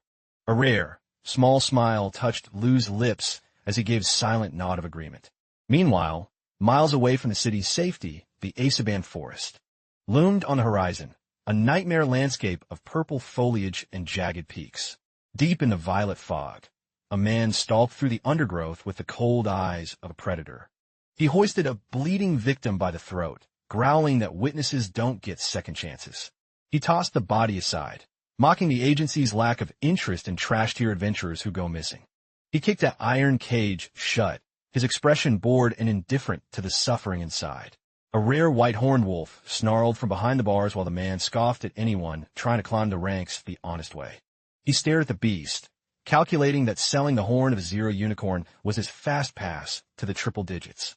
The unicorn glared back, its yellow eyes burning with a primal, vengeful fury. Suddenly, a shadowy figure noted that simple brute force was never enough to rule the rankings. Rosso Cruel, a rank 7 smuggler, smirked, claiming his black market services were the only hope for the oppressed. Dalcaniris, turning his back on the carnage, whispered that he'd never let go of such a lucrative slaughterhouse. He threw his arms wide, a mad light in his eyes, as he vowed to break into the top 100. Holding rank 672, he wore a grin that promised nothing but chaos. Meanwhile, Lu and the assistant arrived at the forest's edge, where a massive iron fence stood as the final barrier. Lu handed his credentials to the stone-faced guard, requesting a formal rank verification. The guard confirmed his entry at rank 2728 and signaled the gates to open. As they crossed the threshold, the assistant asked about the total number of pros, and Lu noted there were roughly 30,000 active. She turned to him, explaining that the adventurer ladder was on a completely different level of hell. She pointed out that a 4-digit pro here could wipe the floor with a 3-digit warrior from any other class. The quality of the competition was simply staggering. There were no weak links at this level. She concluded that any 3-digit adventurer they met here would be leagues above his previous exam opponents. Lu processed the info, realizing he was finally stepping into the big leagues. Seeing him pensive, the assistant gave him an encouraging nudge before leading the way. "All right, Lu, let the real adventure begin." She cheered. The duo finally plunged into the heart of the Asaban Forest, the world's 48th most lethal danger zone. Lu suddenly stopped, his senses on high alert, prompting the assistant to ask what was up. He muttered that the very air in this forest felt wrong. This was no ordinary woodland. The girl nodded, her expression tightening as she felt the shift in atmosphere. She noted that true experts can read a zone's lethality just by the way the shadows fall. The danger zone labels were invented specifically to keep ordinary people from wandering into their graves. Suddenly, her eyes darted to a rustle in the purple bushes. She started to explain that the forest's rank spiked 2 months ago for one terrifying reason. In a flash, a massive swarm of monsters erupted from the mist, surrounding them instantly. The assistant dived behind Lu, shrieking for him to do his thing. He just told her to stay down. Lu drew his blade, a blur of motion as he began carving through the monster tide. A winged nightmare screeched and dove at his head from the canopy. He spun on a dime, his sword whistling through the air to swat the creature into the dirt. He didn't stop there, leaping into a cluster of insectoid beasts like a whirlwind of steel. With one fluid, high-tension slash, he decimated the remaining pack in a spray of ichor. The assistant breathed again, asking if that was another of Adolf's secret moves. Lu nodded. He admitted his master taught him a mountain of techniques, but most were still too advanced, though he felt the second one was finally within reach. Suddenly, the earth shook as a massive shadow loomed over them. A Bradorc, a rank 126 Titan, roared through the trees. The beast's war cry sent a shockwave through the clearing. Facing the elite monster, Lu decided it was the perfect time for a field test. He lunged toward the orc, his prana surging into the mid-pass flow as his blade began to glow. "Secret art, lotus flower," he roared. He unleashed a violent cross-strike that slammed into the orc's massive chest. The impact was heavy, but as the energy faded, the monster was still standing, seemingly unbothered. Lu stared at his blade, stunned that his new killer move barely left a scratch. The assistant's hands went to her face in a silent scream of run. The orc roared again and charged, its massive fist ready to turn them into paste. Lu didn't hesitate, grabbing his partner, forgetting her name was actually Yuna, and admitting his move was a total dud. He apologized for the miscalculation while the girl screamed at him to focus on keeping them alive. She pointed ahead, yelling that they were running straight toward a massive drop-off. Lu tightened his grip on her waist. "Hold your breath. We're jumping." They dived off the cliff side by side, the assistant's scream echoing through the canyon. Lu shielded her with his own body as they plummeted into the abyss. They fell like a stone, the wind whipping past them at terminal velocity. Through the terrifying drop, Lu held her tight, refusing to let her go. At the last second, he used the giant tree branches below to slow their fall before touching down safely. They hit the ground, leaving the assistant spinning and nauseous from the aerial stunt. Lu just exhaled in relief. She immediately started scolding him for not giving her a cliff-jumping heads-up. He offered a sincere apology, muttering that jumping off cliffs was just a standard Tuesday in Adolf's training camp. When she asked what kind of psycho training that was, Lu just looked away, haunted by the memories. They moved into a new, eerie clearing, and Lu's eyes scanned the strange landscape. The assistant suddenly pointed, her excitement returning. By total fluke, they'd landed right in the survey zone. She explained that the previous ecological team had fled after completing only 80 of the work. The missing 20 was right here, in the exact spot where the monster outbreaks first began. Suddenly, a majestic deer with glowing antlers stepped into the stream, oblivious to the intruders. Seeing Lu frozen and silent, the assistant whispered his name, sensing the air was about to change again. He mutters that the flora and fauna here are like nothing he's ever seen. Hearing this, the young man gazes at the sprawling wilderness and realizes this is what a true adventure feels like. In that moment, a memory flickers, Yuna inviting him on a journey just like this one. He reflects on the path Yuna had yearned for so deeply. Back in the present, a sudden rustle in the thicket puts both of them on high alert. Just as he prepares to strike, the assistant catches his arm, whispering for him to hold his position. Suddenly, a snow-white magic beast leaps from the brush, and the girl quickly starts scanning its data. As the creature limps past them, the assistant instinctively reaches out, trying to calm it. He asks if he should put the beast down, but she snaps a no, while frantically checking her device. She identifies it as a royal horn, a legendary rank 4 species on the brink of vanishing from the world. Noticing a jagged wound on the creature's leg, she kneels down to provide emergency aid. He asks if she actually knows what she's doing. She nods, mentioning she studied basic field medicine for rankers. She suggests they set up camp right there, declaring that as an evaluator, she can't just leave a dying rarity behind. Faced with her resolve, the young man simply shrugs and goes along with the plan. She justifies that saving the royal horn is officially part of the survey, and he gives a silent nod of understanding. As night falls, they huddle around the glow of a crackling bonfire. The assistant drifts off to sleep right next to the resting royal horn. Farther away, the warrior stands alone in the shadows of the forest, beginning his nightly grind. Griping his hilt, he readies himself to attempt the middle technique once more. He unleashes a violent lotus strike against a massive tree trunk. A burst of prana explodes from his blade, slamming into the wood with a dull thud. After hours of repetitive motion, he sighs, feeling as if all his grueling effort is getting him nowhere. Exhausted, he collapses onto the grass, his sword falling uselessly by his side. Staring at the canopy, he lets his mind wander back to the scars of the past. He remembers a duel with a far superior warrior who wielded the spear art, centered her back in the present. He admits to himself that he was utterly powerless in that fight. Watching butterflies dance above him, he realizes the island of the gods is a pipe dream at his current level. He reaches toward the sky, his fist clenching with a new, burning desire to surpass his limits. Shortly after, he sits up, lost in deep thought. He recalls the assistant mentioning that even Mr. Laud sensed he possessed a dormant art. Sitting in a meditative pose, he tries to grasp the essence of his own unique power. Suddenly, a noise breaks his concentration, snapping him back to reality. He rushes back, asking the assistant what caused the commotion. She explains the creature woke up in a panicked state. The royal horn is growling low, its body coiled in a defensive, aggressive stance. He notices the animal looks much stronger, and she explains that high-tier beasts heal fast with the right treatment.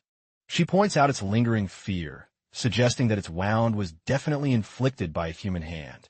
The young man asks if a person could really be that cruel. In response, the girl beckons him to look closely at the beast's majestic horn. She points to the jagged splinters, concluding that a heartless poacher was trying to harvest it. She explains the horn is a legendary panacea, which led to them being hunted into extinction. She adds that despite the laws, they are still trafficked in the underworld as the true unicorns. Suddenly, the royal horn lashes out, lunging straight at the assistant's throat. In a blur of motion, the young man throws himself in front of her, parrying the creature's desperate charge with the flat of his blade. The beast flees into the dark woods. The girl protests, but he realizes his aura simply terrified it. Refusing to let it die out there, his companion decides they have to hunt it down. Straightening her gear, she argues that tracking it is now a crucial part of the ecological survey. Fully geared up and ready for battle, the swordsman tells her he's heading out first. As he leaves, she shouts a warning to be careful. Poachers might still be prowling nearby. He pauses, asking what he should do if he actually bumps into one of them. He asks if his ranking will go up if he takes them out. The young woman shouts back that if the targets are high-level criminals, it'll definitely boost his score. Hearing that, he digs his heel into the dirt and smirks. He launches himself forward, declaring he'll clear out every rat in this forest. He becomes a streak of light, tearing through the undergrowth. The assistant watches him vanish, stunned by his sheer, explosive speed. As he hunts, he keeps his eyes glued to the trail left by the wounded beast. Suddenly, his senses scream. He twists mid-air to dodge a lethal arrow. He skids to a halt as the projectile buries itself deep into the earth where he stood. A figure emerges from the trees, calling him a clumsy hunter and mocking his bad luck. The man lunges with a snarl, claiming he's in a foul mood. Their blades meet, unleashing a shockwave of energy that ripples through the clearing. During the struggle, the enemy's eyes widen as he sees the color of Lu's prana. Unexpectedly, the swordsman freezes his blade and shouts for the other to stop. Recognizing that voice, the young man realizes exactly who he's fighting. The opponent instantly lowers his sword, standing perfectly still in shock. In that same heartbeat, Lu spots a sniper perched high in the branches. Confused by the sudden reunion, he asks who the archer is. The archer screams Eddie, just as the swordsman yells all, their real names finally clashing. The scene shifts to the day after the exam, where everyone had gathered at the guild HQ. Groups of hopeful recruits were loitering in a main hall. Darkus stepped up to the counter to pick a fight with a mission, and the girl asked what rank he was looking for. Before he could speak, Markman came sprinting in to interrupt. The archer slammed his hand on the desk, declaring he was there to claim a mission too. They stood there for a long moment in an awkward, chilly silence near the window. Neither of them wanted to admit they were there for the same reason. Finally, Markman cleared his throat, trying to break the heavy tension. They started bickering over who got first dibs on the best contracts. With a dramatic sigh, the archer finally gave up the argument. He remembered their talk about Lu, the mystery swordsman who had completely ghosted them after the exam. He muttered that despite his looks, he was supposed to be a legendary archer prodigy. He admitted that getting stomped by an unranked nobody was a massive ego bruise. Darkus didn't say a word, his expression unreadable. When he returned to his merc squad, his men cheered, calling him captain and praising his skill. They asked if he'd secured his license, and he gave a short nod of confirmation. The crew went wild, excited to finally start taking the high-paying elite missions. A female member teased that he probably bullied the other rookies. However, the young man just looked down, his silence saying everything. His men laughed, joking that the hardest part must have been not killing the amateurs by mistake. Suddenly, he slammed his fist into the table, shattering the wood into splinters. The room went silent as the mercenaries stared at their captain, who was shaking with rage. He grit his teeth, the image of Lu haunting his every thought. The face of the swordsman burned in his mind like a brand. He realized that during their entire fight, Lu hadn't even considered him a threat. He felt humiliated, knowing he was treated as nothing more than a pebble in the kid's path. He looked at his team and roared that starting tomorrow, training would be tripled, leaving them all in total shock. One of the squad members looks worried, reminding him they finally have access to high-paying jobs. But the captain snaps back that good enough won't cut it anymore. He declares that the world is crawling with monsters far beyond his imagination, and it's time to get back to the hellish training of a true warrior. He flat out admits his ego was shredded, and Markman nods, realizing they can't just treat the adventurer rankings like a game anymore. Darkus checks his stats. He's at 6,725 and Markman is at 6,301, while the kid who wrecked them, Lu, is already sitting pretty at 2,728. Markman smirks, claiming a 4,000 rank gap is nothing but a challenge he's ready to crush, and Darkus agrees they're hunting the same ghost.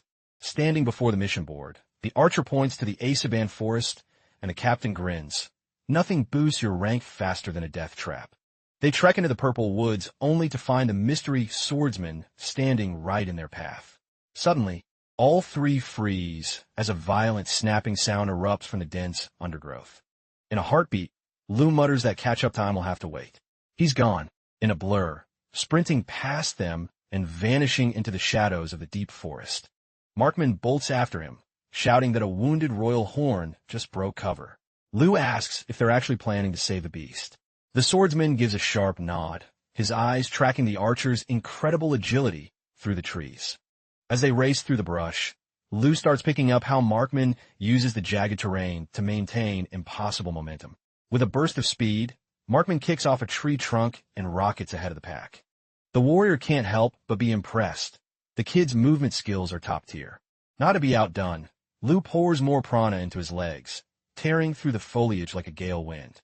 Markman spots him closing in and shouts his name, his eyes wide at the speed. When he catches up, the archer points ahead. A predatory beast has already cornered their target. A massive, multi-tentacled monstrosity erupts from the muck, blocking their way. The creature lashes out with slimy appendages, forcing both of them to dive for cover. Lu is a whirlwind of steel, severing the incoming tentacles before they can wrap around his throat.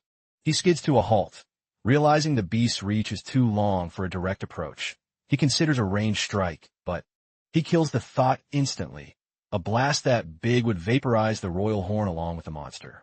He looks at Markman and asks for a distraction, but the archer looks lost on how to bait a beast that size. Darkus roars from the rear, telling the kid to blind the thing while Lu keeps charging. The archer lets fly a hail of arrows as Lu becomes a streak of light, weaving through the chaos. The shafts find their mark, piercing the monster's eyes and sending it into a shrieking frenzy. As the beast thrashes, Darkus appears out of nowhere, sprinting toward the monster's flank, and yelling that they need to take out its base of support, the legs. Upon hearing the order, the lethal swordsman digs his heels into the dirt, channeling every ounce of power into his blade. He unleashes a devastating horizontal slash that shears through the creature's hide.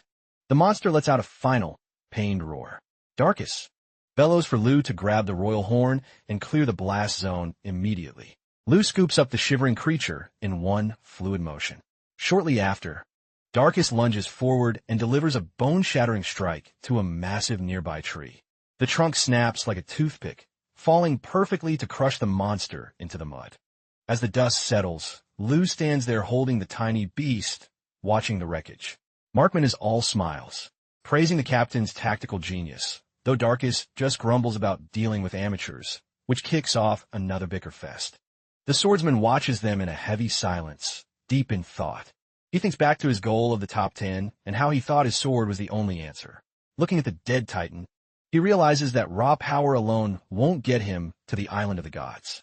He watches Markman and Darkus work together, pondering how to truly climb the adventure ladder. While cradling the royal horn, he resolves to master every skill a true adventurer needs, not just the blade. Suddenly, the assistant comes panting through the brush, shouting apologies to Lu for falling behind. Then, she stops dead, seeing the two rival youths and the fallen forest giant. When the world happened here, Lu calmly explains he thought they were poachers, but it was just a misunderstanding that got settled with a little teamwork. The girl sighs in relief, glad he didn't turn them into mincemeat, but she still eyes the two newcomers, and wonders if she should dock their points for the initial chaos they caused. She teases that she's joking, mostly, but warns them to keep it civil next time. Darkus leans in and whispers, asking Lu why a powerhouse like him is being babysat by a bureau evaluator. Lu notes it's a shortcut to the top, but admits it feels like he's under a microscope 24/7. Markman warns him that he'll just end up as her corporate puppet, doing grunt work and traveling till he drops, but the girl huffs in protest. Even with her denial, the archer doubles down, claiming Lu is just a tool for her own career climb. He asks if Lu knows why evaluators crave exclusive rankers. It's the fastest ticket to the boardroom. He claims these evaluators just use warriors as stepping stones to get promoted, riding their accomplishments to the top. The girl walks ahead in a stony silence, and the archer scoffs, convinced she's just exploiting Lu's talent. But then he remembers the look in her eyes when she said she had a mission she'd die to fulfill. He wonders if he's being played, but something tells him she isn't that cold-blooded. The girl checks her sensor, declaring the immediate area finally clear of threats. Suddenly, the royal horn starts nuzzling her affectionately, making her spin around in a clumsy, adorable dance. Lu jokes that they become best friends, but she grumbles that the beast has zero concept of personal space. Darkus calls the animal an ungrateful mutt, and she fires back that it's only acting out because Darkus looks like a terrifying villain. He tries to argue, but she cuts him off, blaming his murderous aura before walking off with the creature in her arms. He mumbles her words back at her while she stops, a frown crossing her face as she notices something off. She kneels by the dead monster, and identifies it as a forest fissure. She's baffled. These things are supposed to be deep-freeze dwellers, native only to the Arctic wastes. There is absolutely no reason for a creature like this to be wandering the purple woods of Asaban. She tells Lu to log this anomaly in the database, and he nods, sensing the mystery deepening. She then turns to the two mercs, explaining she's on an official bureau survey and asking what their business is. Darkus shrugs, saying they're on a similar hunt, and picked up the contract from the main appraisal office. The assistant's brow furrows. She didn't think there were any mercenary-class contracts open for this sector. Then a light bulb goes off in her head as she looks at the three of them. She realizes that Lu's sheer presence is what dragged these two into the ranking race. Petting the royal horn, she realizes there's a massive lesson Lu still needs to learn about leadership. She taps her rank tell and walks over with a triumphant grin. She's got news. She reveals his speed ranking just got a massive buff because the system officially recognized his sword technique. The screen glows. His global standing just leaped from 58th all the way to 26th. She asks if he's happy, but Lu just looks at the number with a confused tilt of his head. She laughs, claiming her appraiser's instinct saw the hidden potential in his movements before the machine even did. Lu looks at her for a long moment, wondering what kind of secret power she's hiding. He asks her point blank if she's always been this incredible at reading people. The girl's smile turns into a confident smirk at the compliment. She strikes a main character pose and asks if he's only just now realizing he's partnered with a genius. The other two crowd around, dying to know what his new rank is. She asks Lu if he's okay with sharing his stats, and he gives the green light. Markman groans in pure jealousy when he sees Lu's numbers climbing across the board. Then Darkus steps up, his voice dropping to a serious, veteran tone. Lu looks him in the eye and honestly admits that outside of swinging a sword, he's basically a novice.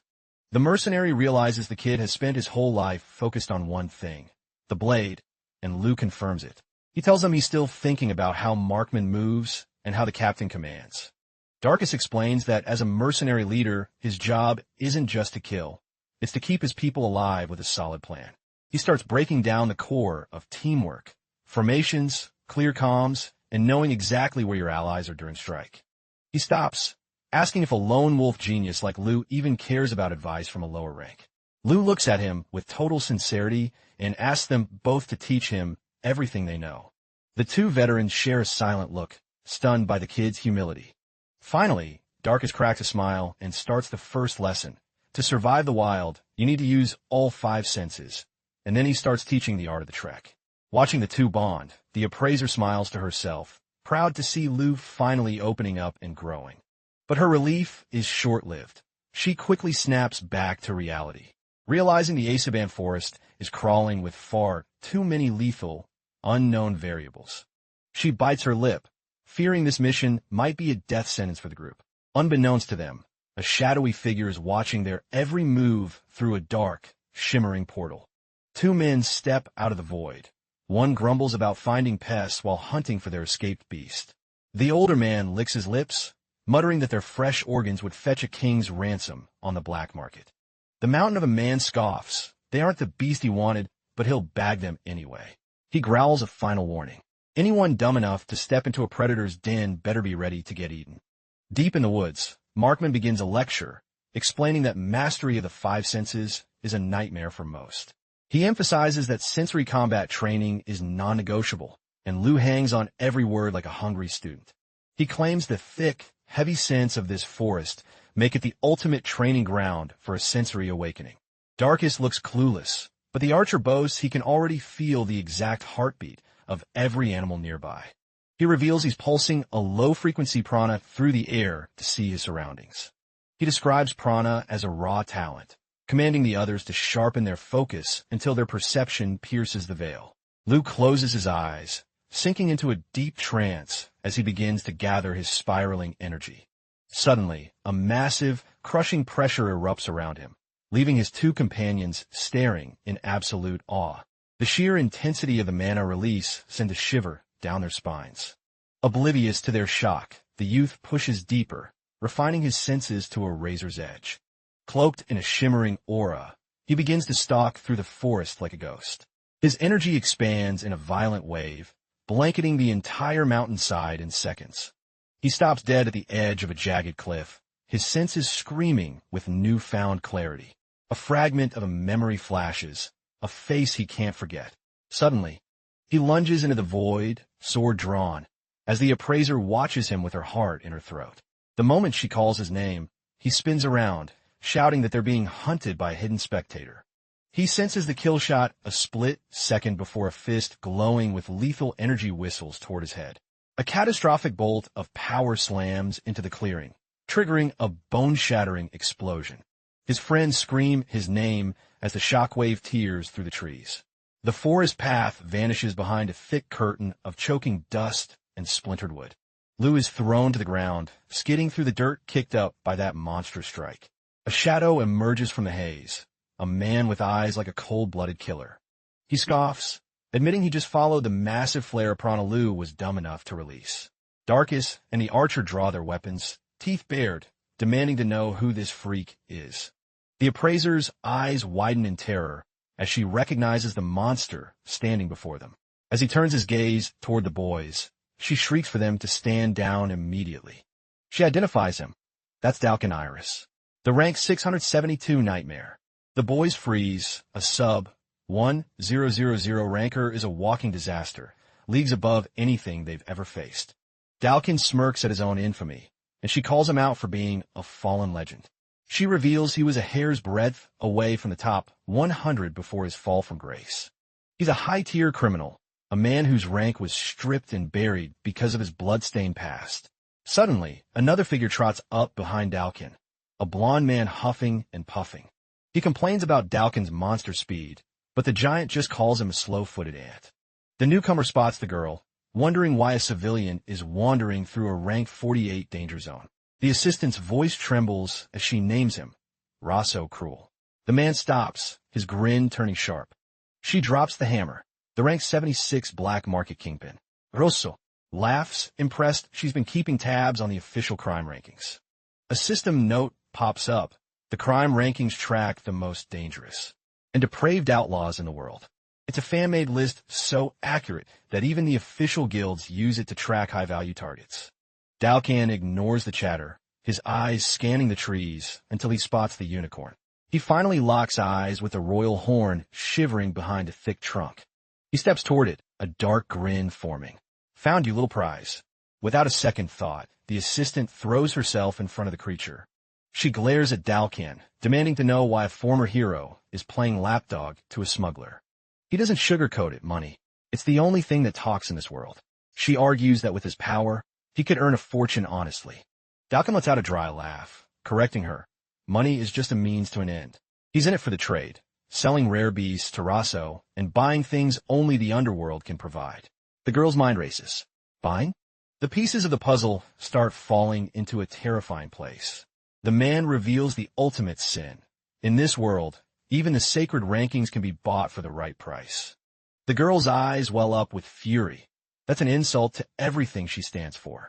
She screams that he's a disgrace to every ranker who ever bled for their spot. In a flash, Darkus teleports behind Dalkin, his blade pressed firmly against the giant's jugular. Without even looking back, Dalkin catches the razor-sharp edge with just 2 fingers. Markman draws his bow to the limit, declaring their official mission is to purge this forest of filth. He vows that a monster like Dalkin won't leave this clearing alive. The giant simply shifts his eyes, unimpressed by the heroic speech. With a low growl, he releases his true pressure, deciding to end this little game. The only way he knows how, with absolute violence. With a sickening crack, Dalkin shatters Darkus's sword using nothing but his fingertips. He lunges forward, his fist wreathed in a killing aura, aimed straight for Darkus's chest. The mercenary can only watch, his body paralyzed by the sheer weight of the ranker's intent. He realizes with a cold, sinking feeling that death has finally caught up to him. Suddenly, a streak of emerald energy tears through the air. Lou slams into the fray, intercepting Dalkin's fist just in time.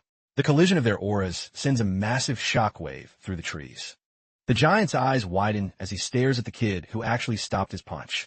Who the hell are you? Lou stares back, his expression cold as ice. I was just about to ask you the same thing. The 2 energies roar and clash, triggering a massive, blinding explosion of prana. The assistant screams in relief, but Lu warns her to stay back.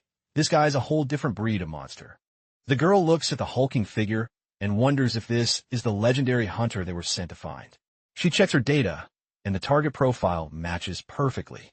This is the one. Lu doesn't wait. He vanishes and reappears, launching a high-speed sword flurry.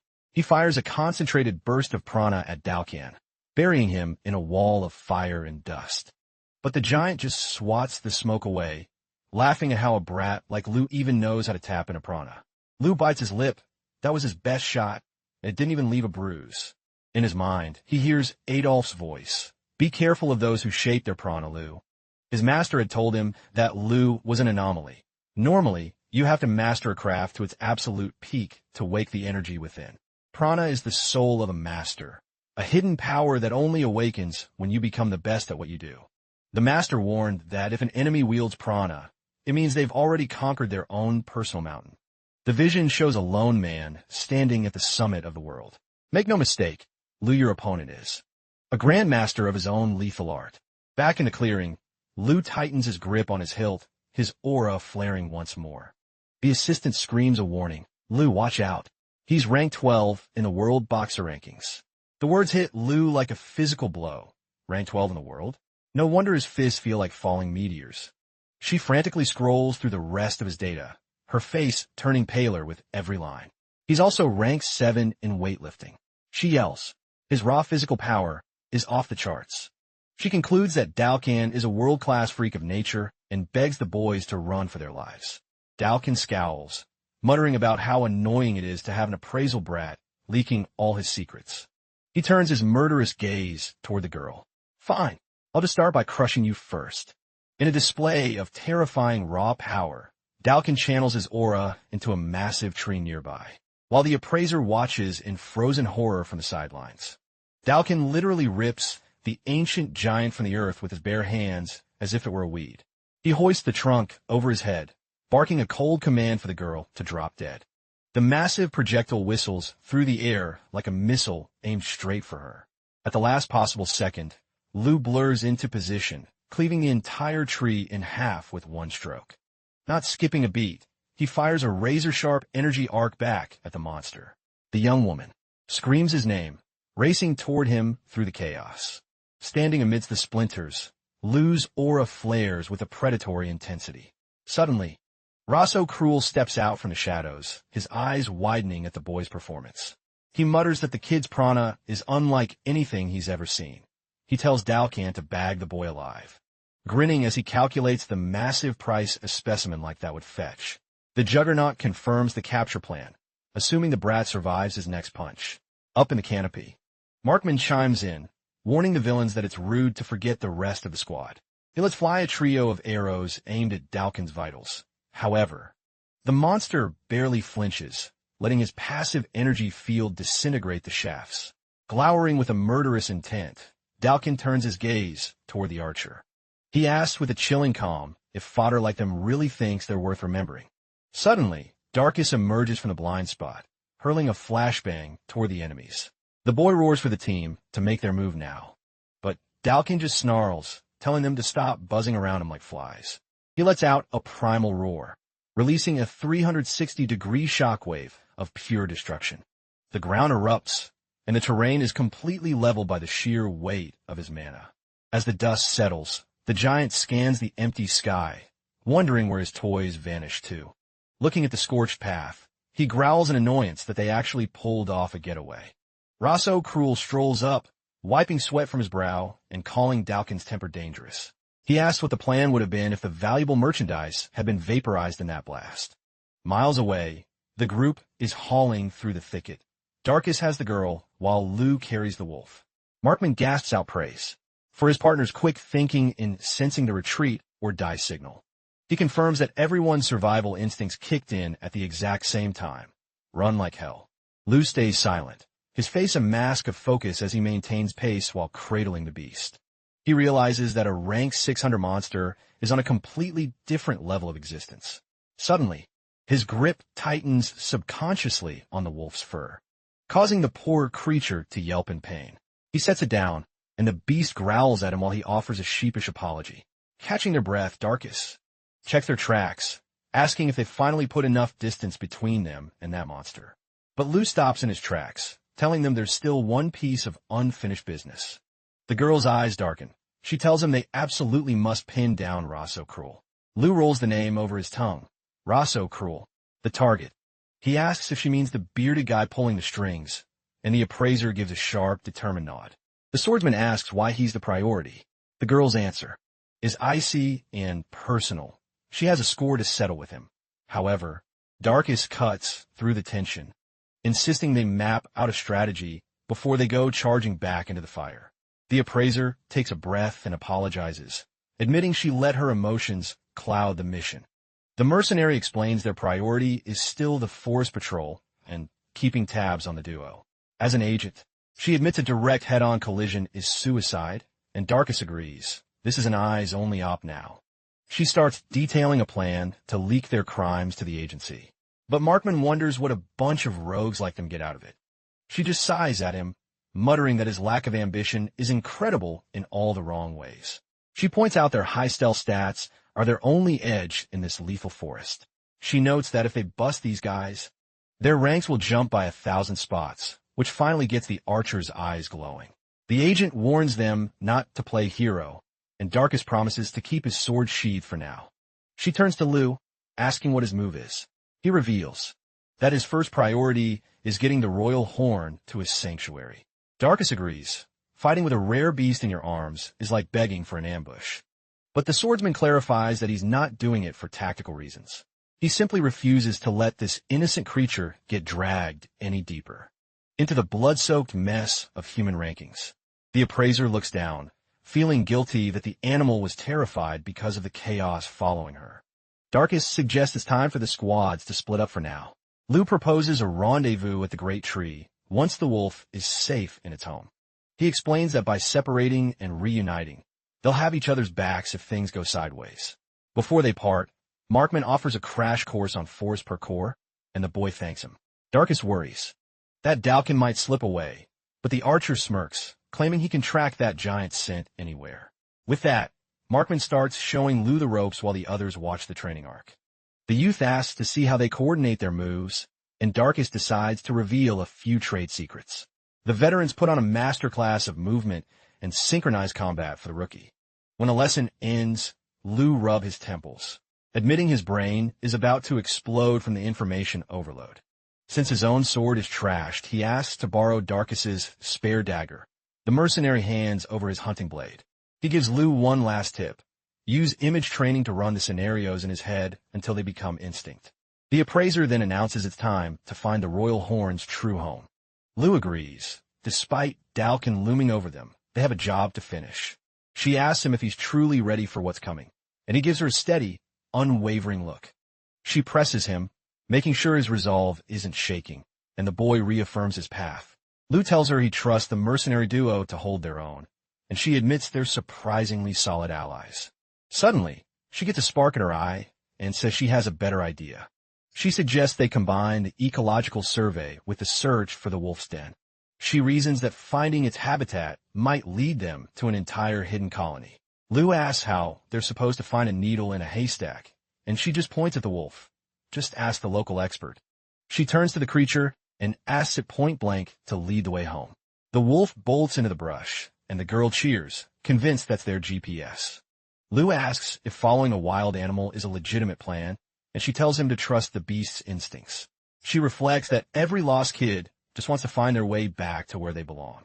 The boy nods. That's a logic he can get behind. Suddenly, she lets out a yelp, spotting another weird creature lurking in the branches. Luca, the girl, tells her assistant to record the data, and he gets to work. The boy shows her a crude sketch of the beast, asking if it's close enough. Luca just points to another one, bossing him around while roasting his yes-man attitude. Even as the sun dips below the horizon, she's still flagging new species for him to document. Eventually, they set up camp, and Luca falls fast asleep beside the royal horn. Lou quietly slips away from the warmth of the fire and heads into the dark woods. Alone in the silence, he takes a centering breath and prepares to push his limits. The boy begins to surge his energy, his aura illuminating the trees like a beacon. Just as he finishes his set, Luca appears from the shadows, revealing her name at last. She asks if she's intruding, but he tells her he's just practicing the lessons from earlier. She explains she was up late grading the report he wrote. She tells him his art skills are trash, but for a rookie, she'll give him a passing mark for effort. Lu looks at her and finally addresses her by name, Luca. Suddenly, the mood shifts as she brings up the main goal, hunting down Rosso Cruel. Lu looks her in the eye, asking if this is the unfinished business she's been obsessing over. Luca clutches her notebook tight, confirming with a shaky, low voice that this is the one. Without hesitation, Lu vows to back her up, leaving her absolutely speechless at his resolve. The boy admits that after all these late nights, the pressure inside him feels like a powder keg ready to blow. He tells her he finally understands exactly how she feels. Startled, Luca asks how he could possibly relate when he always acts like nothing in this world phases him. Her sharp reaction leaves him momentarily lost for words. She realizes the truth. Is that why you've been pushing yourself to the limit every single night? Lu simply nods. The firelight dances in her eyes as she stares at him, overcome with gratitude. But she stops herself, reminding him he still doesn't know the dark truth behind her mission. Lu goes quiet, let her take the lead. Fine, she says, it's time you knew. She takes a deep breath, preparing to unveil the trauma that drives her. She explains that normal rankings are for the elite, a stage for honor, glory, and the world's strongest. It's where the most valiant warriors compete to leave their mark on history. But what if there was a mirror image? She asks, a list that tracks people, that's starting from the absolute bottom of human society? Her gaze turns cold as she names this shadow system, the worst ranking. Luca reveals that this is the rot at the heart of the world that she is desperately trying to cut out. She looks back 5 years to a time when her world was bright, thanks to her best friend, Miriella. Miriella was blind from birth, navigating the world with a cane, yet her heart was more open than anyone's. She was the only person who never laughed at Luca's impossible dreams. They'd sit together on their favorite bench, with Miriella praising Luca's ambition to become a world-class certifier. Luca's dream was to document the legendary #1 and carve her name into the annals of history. She confessed that while the other kids mocked her, Miriella was her sole pillar of support. The blind girl would just smile, telling Luca the school was simply too small for a spirit as big as hers. Then, Miriella shared some big news. Her father had secured tickets for a luxury cruise. Luca's eyes lit up as she shouted the name, the Von Druthians. It was a ship of legends. Miriella admitted it was a gift from a wealthy relative, but she had a surprise. She tried to hand her own ticket to Luca, who immediately recoiled in shock. With a sad, gentle smile, Miriella said it was wasted on her since she couldn't see the beauty of the ocean anyway. Luca didn't hesitate for a single second. She jumped up, flatly rejecting the offer with a stubborn shout. She told Miriella that if they were going to see the world, they were going to do it side by side. Luca grabbed her friend's hand, her grip firm and full of promise. She vowed right then and there that she would never let go of Miriella's hand for the entire trip. Miriella thanked her with a beam of pure joy, promising to beg her father to let them both go. Luca broke into the widest grin of her life. And so it happened. Miriella's mother gave up her own spot so the two girls could board the Von Druthians together. For a girl who felt like an outcast among her peers, Miriella wasn't just a friend. She was her entire world. But tragedy doesn't care about dreams. 2 days into the voyage, the engines failed. In the ensuing panic and chaos, the massive vessel ran aground on jagged rocks. The hull breached, and the luxury liner began its slow, terrifying descent into the dark water. Down in the control room, the crew reported that half the lifeboats were jammed. It would take 3 dangerous trips to save everyone. The commanding officer barked orders for every passenger to assemble on the freezing deck. The captain stepped forward, taking the heavy burden of deciding who would live and who would be left behind. The officer nodded, his face grim as he prepared the manifest. He looked at the secret protocols and realized he had no choice but to use that system. On the deck, a sea of terrified faces waited in the dark for their names to be called. A crewman began announcing the names for the first lifeboat, urging them to move fast. Luca held onto Miriella, whispering that she was right there, as the names echoed through the wind. Suddenly, the father's voice rang out, but he only called one name, Luca Imeldi. The list continued with names like Lucas Nixon and Oliver Crow, and as the officer stopped, Luca realized with a jolt of horror that the first boat was already full. She spun around, trembling, asking why her name was the only one on that list. Miriella stood silent, her face calm as she slowly loosened her grip on Luca's hand. Luca screamed for her hold on, but Miriella just whispered that it was okay and told her go. Luca fought back, yelling that they had to stay together to survive, but Miriella had made her choice. She told Luca she still believed she'd become the world's best certifier, and she needed Luca to believe in her one last time. With tears streaming down her face, Luca was forced away. The boat hit the shore, and immediately turned back into the darkness to save the rest. But when the second boat returned to the beach, Miriella wasn't on it. By the time the third rescue attempt reached the wreckage in the dead of night, it was far too late. The ship had been consumed by a roaring inferno before slipping beneath the waves. Luca collapsed onto the sand, her spirit breaking as she whispered, "This can't be happening." She overheard two officers nearby. One muttered it was lucky they didn't board the girls together, claiming they were just living diligently. They said it happened because those on the worst ranking are always the first to be discarded. Blood boiling with confusion and rage, Luca stood up and confronted them. She demanded to know what this worst ranking was, catching the officers completely off guard. Seeing the guilt flash in their eyes, she realized she'd stumbled onto a dark, forbidden secret. Luca threatened to scream the truth to the entire world unless they told her everything. Trapped, the officer caved, begging her to keep the captain's name out of it as he began the confession. She stared him down, absorbing every word. Back in the present, the fire crackles as Luca finishes her grim explanation. The worst ranking is a secret database of low-value humans, flagged so they could be identified at a glance. She asks Lou if he's figured out the horrific purpose behind such a list. Lou's voice is hollow. It's a disposal list, to decide who dies first when things go wrong. The silence that follows is heavy enough to crush the spirit. She explains that powerful elites use this ranking to prioritize lives in their line of work. Luca declares her life's mission, to destroy the worst ranking that murdered her friend and feeds on human despair. Lou sits in silence, the weight of her story settling over the camp. He finally asks what a lowlife like Rosso has to do with a conspiracy this deep. Luca's eyes sharpen. To catch a monster, you need a monster who knows the layout. Rosso operates in the same illegal shadows. Capturing him is her only lead to the masterminds running the show. But she knows that to get to Rosso, they first have to find a way to take down the Titan, Dalcan. Lou asks if she knows who's at the top of this web, and she admits it's likely a massive, shadowy organization. She suspects there's a dark certification agency running the underworld, though she's still hunting for proof. The two sit in the darkness, the only sound the popping of the embers in the fire. Lou breaks the silence, his voice unusually soft. "You've been through hell, haven't you?" He tells her she's been carrying a world-ending burden all by herself for far too long. He looks at her with genuine admiration, saying he respects her for never giving up despite the pain.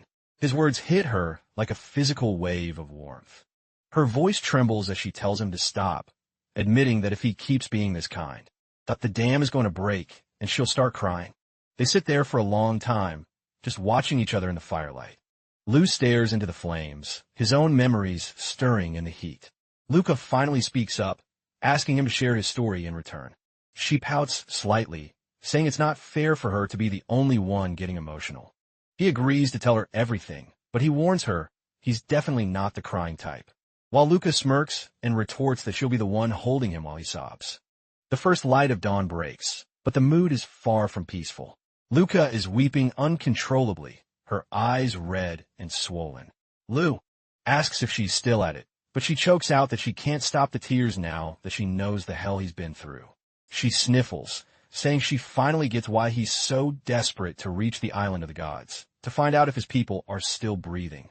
Lou Softy reminds her that she was the one who taught him that rushing only leads to a dead end. Pulling herself together, Luca asks him to point out any of her flaws, reaching out her hand as if searching for an answer. The boy locks eyes with her and makes an official offer. "Be my exclusive certifier." For real this time. Wiping the last of her tears, she gives a determined nod and adjusts her hat with a sharp flick. Luca firmly shakes his hand, swearing on her life that he'll never regret choosing her. He stares at her, feeling the weight of her promise. Their hands lock together, sealing a contract that goes far deeper than just business. Resuming their trek through the dense brush, Luca notes they've covered a massive amount of ground already. She watches the little beast, silently praying it can find its way back to its pack. Lu asks where royal horns usually make their dens, and Luca explains they prefer the deep silence of mountain caves. She tells him their life force is so immense they can live for years in peace without ever needing to shed blood. Suddenly, the royal horn lets out a sharp bark and bolts like a white streak down the winding path. Luca screams that the den must be close, urging Lu not to let the little guy out of his sight. The creature is a blur of fur and magic, racing ahead with desperate speed. The trail ends at a colossal, jagged rock formation that looks out of place even for this forest. Luca tilts her head, wondering if it's just a freakishly large boulder at first glance. But her appraiser instincts scream that something is wrong. She realizes the rock is actually breathing. Soon, she identifies the titan as a muse mimic, a legendary beast so rare she can't believe her own eyes. Lu notices the titan is cold and lifeless, and Luca's face pales as the pieces of the puzzle fall into place. She asks if he knows how mimics work. They usually bait humans with piles of gold and jewels. But the muse mimic is different. It lures hunters by housing and protecting other rare magic beasts. Luca calls it a living museum that wanders the world, collecting rare species like living treasures. The boy realizes the royal horn must have been part of its collection, and Luca confirms his theory. She explains that a mimic's ultimate defense is releasing its entire menagerie at once, but this one was slaughtered before it could. Lu clenches his fist, knowing only one man in this forest has the raw power to murder a titan, Dalcan. Luca declares the mystery solved. The death of the mimic caused a mana outbreak, shattering the local ecosystem's balance. The boy looks at the carnage, muttering about how twisted the whole situation has become. He asks if Dalcan dealt the final blow, but Luca notes the scavenge marks were made by other beasts after the mimic fell. She explains that since the mimic shares a soul bond with its dwellers, the killer must still be lurking nearby. The royal horn walks up to the massive corpse and bows its head in a silent, heartbreaking vigil. Lu walks over, whispering that the little guy didn't just lose a protector. He lost his home. He stares at the scene, the hollow ache in his own chest mirroring the beast's. He compares the feeling to having your very heart ripped out and shattered. Luca calls his name softly, her heart aching for the boy who carries so much. Suddenly, a monstrous red shadow looms over the mimic's remains. She shrieks. It's the same blood-red predator they glimpsed earlier. In a flash, the monster lunges, claws extended for a lethal strike. Lu reacts instantly, shoving Luca out of the way as the ground explodes where they stood. The beast ignores them for a moment, beginning to feast on the mimic's stone-like flesh. It tears away huge chunks of rock, crushing them in its jaws with terrifying ease. Luca realizes this is the apex predator that's been terrorizing the forest since the mimic died. The royal horn lets out a brave snarl and bites the monster's leg with all its might. Luca screams as the beast swats the small creature away like a bothersome insect. The monster delivers a brutal follow-up blow, sending the royal horn tumbling through the dirt. Despite the blood, the little wolf staggers back to its feet, refusing to back down.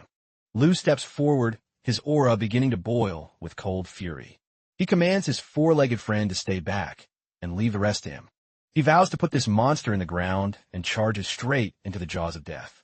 A memory of his training with marksman surfaces, the archer asking why he keeps failing that specific move. The veteran had watched him, his eyes sharp and analytical. Markman admitted he wasn't a sword master, but he could tell Lu's prana control was a total mess. Hearing that, Markman had grinned, saying a messy flow is actually the easiest thing to fix.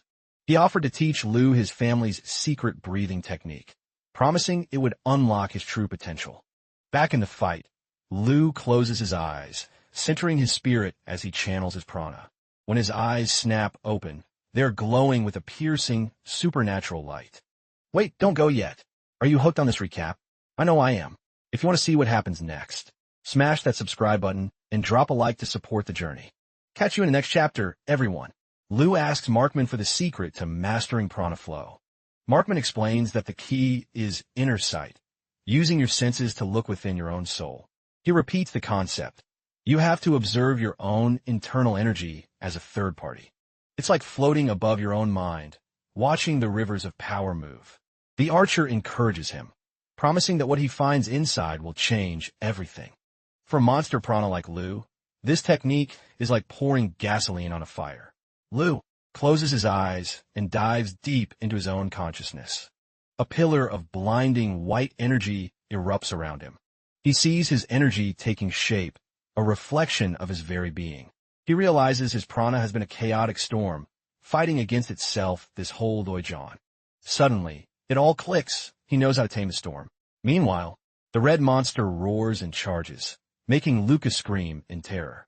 The creature swings a massive, clawed hand to crush him into paste. Gripping his hilt with perfect calm, the young swordsman readies the forbidden middle path technique. In a blur of motion, he transforms his stance and unleashes a Godspeed strike. Lucas stares, wondering if that single, elegant flash was actually enough. The green-haired mentor's voice echoes. Against a beast like that, one hit is never enough. Without a moment's hesitation, the swordsman unleashes a torrential rain of slashes upon the beast. Only through the transformation could he strike a dozen places at once. It's a never-ending storm of steel. He delivers the final, soul-piercing thrust, ending the monster's reign. As the dust settles, the royal horn, the legendary horned wolf, emerges from the shadows. Lu approaches slowly, lowering his sword and whispering for the beast not to fear him. The royal horn steps forward and licks his hand, recognizing its savior. Lu decides he can't leave the wolf alone in this war zone, especially with his rival all out there. Elsewhere, a mercenary finds his fallen comrade and lets out a grief-stricken roar. On another front, Dalcan is struggling with a captured beast, grumbling that its thrashing is ruining his art. He asks Rosso if he can just break its limbs, but the suit-wearing merchant warns that'll tank the resale value. The mercenary scoffs. It's all going to be ground into powder anyway. But Rosso warns that buyers want pristine fakes. Hidden in the brush, All watches them, her stomach churning at their cold-blooded cruelty. She knows they are outmatched, and her partner reminds her that their only job is to watch and report. Rosso announces the harvest is almost complete, and the time for their final move has arrived. Suddenly, Dalkin spins around with a wicked grin, announcing he's found the rats hiding in the walls. The hidden pair gasps. They've been spotted by a monster. Dalkin doesn't hesitate. He leaps through the air, his fist wreathed in a killing aura. The sheer force of the collision sends both rookies eating dirt. All gasps, wondering how they were spotted, but the monster just smirks, claiming he's had them locked in his sights from the get-go.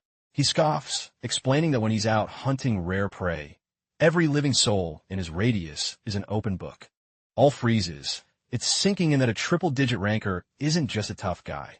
He's a force of nature. In a desperate blur, All tosses a smoke bomb into the fray. Dalcan snatches the canister mid-air, but a lightning-fast arrow punctures the bag right in his palm. As Dalcan snarls a death threat, the cloaked swordsman bellows for his partner to bolt. The archer is already halfway gone. Knowing they can't outrun a predator with cheap tricks, the youth pants, what's the endgame here? His partner whips out a strange leaf, muttering that they need to tip the survival scales, even if it's just by a hair. Wasting no time, the archer fastens the leaf to his arrow's tip like a makeshift beacon. The shaft whistles through the trees, leaving a streak of glowing embers in its path. Stopping for a breather, the youth sighs, having played every card in his hand. They share a tense, silent look until the braided titan suddenly looms over them again. Standing tall, he mocks them, asking why they gave up on the chase so soon. He boasts that this forest is his backyard and vows to erase them from existence. All tells him to back off, but he just laughs it off, saying that's exactly what he was going to say. She retorts that an archer with cover is a different beast entirely. This won't be a cakewalk like the exam. Her partner backs her up, claiming he's evolved since their last bout, and that squad-based warfare is where he thrives. Eddie declares he's done taking sloppy orders from anyone, and the cloak boy just gives a cool shrug. Suits me just fine. Finally, both settle into a lethal combat stance. Meanwhile, Lou glances toward the tree lean, catching a strange scent on the wind and wondering if his senses are playing tricks on him. Luca snaps him out of it, asking what the plan is for the royal horn. She suggests shielding the cub and hauling it to the recognition office, offering to take that burden herself. The youth shakes his head. That monster won't let them walk out. To save the beast, Dalkin has to fall. His companion gives a sharp, heavy nod of agreement. Next, the youth reveals he's narrowed it down to exactly 2 paths to victory. Plan A. Wait for all to call in the cavalry, but they be corpses long before reinforcements arrived. On the flip side, Dalkin has a mastery of prana that dwarfs his own. He can't stay hidden from that shark's radar for long. Luca cuts in, realizing Plan B is refreshingly simple, direct confrontation. Suddenly, a massive surge of spiritual pressure erupts in the distance. Dalkin spins around, his eyes narrowing as he wonders what that rumble was. He realizes with a shock that those 2 brats are actually tapping into prana. The 3 warriors face off, their auras clashing before a blow is even struck. All explains they were weak before, but they finally learned to weaponize their inner energy. You see, people awaken this power by hitting the pinnacle of their craft, but without a life-or-death spark, it stays dormant. All sharpened his combat instincts in the bloody trenches of mercenary work. Eddie was a golden child archer from a legendary clan, so untouchable that no one ever pushed him. Sadly, having never lost, they never had a reason to grow. That all changed when they crossed paths with a total anomaly like Lou. The taste of that crushing defeat was the exact catalyst. They needed to finally wake up. All explosively lunges at Dalkin, but his blade is caught in a vice-like grip. Dalkin answers with a bone-shattering punch. But for the first time, the opponent connects with a clean, heavy counterstrike. Their fists collide, sending a shockwave through the clearing. All feels a strange hum in his veins. Is this the true, raw power of prana? He readies himself. Eddie notes he's felt this hum before, but he's never seen it manifest with such terrifying clarity. The archer claims his arrows now have a mind of their own and lets fly. A perfectly aimed projectile. Dalkin notices the arrow is curving. It's heading exactly where he was about to dodge. With a frantic, fluid twist, he barely avoids the shaft at the final microsecond. But the arrow wasn't meant for him. It pierces a bomb tossed into the air. The explosion blankets the entire battlefield in a thick, blinding smog. Immediately after, the giant winces, realizing an arrow actually managed to graze his gut. He glares up at the canopy where the archer is perched. She realizes that no matter where she moves, this monster has a lock on her soul. The adversary realizes the archer used the smoke to reposition high in the trees. The pair works in perfect sync. The swordsman hounds the target every time an arrow forces an opening. All wonders if he's finally seeing the true, terrifying ceiling of his opponent's power. All flashes a subtle hand signal, and Dalkin realizes too late that he's being baited by a master of feints. Dalkin suddenly stops, throwing his hands up in a mock surrender. He scoffs that clever tricks can't bridge the gap between their worlds and readies his true strength. All and Eddie strike in unison, shouting for him to stop looking down on them. However, Dalkin catches the incoming blade with his bare palm. With a grunt of pure physical dominance, he shoves the attack back. The sheer speed of his reaction is on a whole different level. The cloaked youth stares in horror as his best move is swatted away. The braided beast clamps down on the boy's wrist with a grip like an iron trap. With a terrifying flex, he snaps the steel blade like it's made of glass. With one brutal kick, he sends the boy hurtling through the air. The youth slams into the dirt with a sickening thud. From the branches, the archer screams in agony for her fallen comrade. Before she can react, she's struck by a shockwave and blasted off her perch. Crumpled on the ground, the cloaked swordsman reaches out a trembling hand toward his friend. The braided man looms over him, mocking how he's barely clinging to a thread of life. He raises a fist to deliver the final blow, but a flash of green energy cuts him off. The execution is parried at the very last heartbeat. The newcomer thanks them for the SOS they left on the arrow. It led him straight to the fire. Still paralyzed in the dirt, All begs him to go help Eddie. Dalkin recognizes the green-haired kid, who calmly reveals the final, simple solution. With cold eyes, he declares the plan. Lou is going to take him down right here, right now. Akumba Ashude flashes the legendary matchup, Lou versus Dalkin Iris. Meanwhile, she mumbles that Dalkin is taking way too long to finish his errands. An older man wonders if the Titan is actually struggling against a bunch of kids. He muses that Lou is the only X factor that could actually ruin his perfect plan. The man lets out a dark, knowing smile. Meanwhile, Dalkin Iris and Lu square off in a tense forest clearing. Lu tightens his grip on his hilt while Dalkin prepares to unleash hell. In a heartbeat, Dalkin explodes forward, throwing a punch that could level a building. Lu meets the force head-on, blocking the strike with the flat of his blade. The youth kicks off the ground, countering with a lightning-fast slash. Dalkin throws up both arms to guard the hit. Immediately, Lu rains down an overhead strike, their auras clashing with a deafening boom. Dalkin grins, admitting the kid's footwork has actually gotten halfway decent. He wipes a speck of blood from his lip, adding that halfway decent is still garbage. He bellows that Lu still doesn't have a prayer of beating him. With a primal roar, Dalkin leaps into the air and delivers a bone-shattering kick. The force of the blow sends Lu hurtling backward like a rag doll, but he twists in midair, landing on his feet and skidding to a halt. Dalkin, refusing to give him a breather, charges again, but the young swordsman blurs past him with godlike reflexes.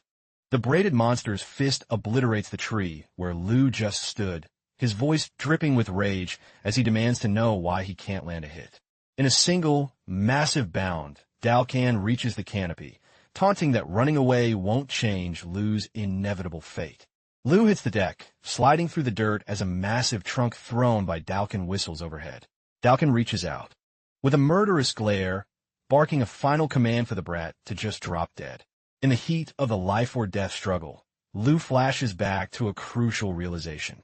He remembers that Dalkin's rank 672 isn't just a number, it's a badge of blood and survival, proving this man has survived hell and conquered opponents far more monstrous than himself. He settles his breathing, knowing that underestimating a veteran's rank is the fastest way to an early grave. With cold resolve, Lu centers his weight and readies his blade for one last stand.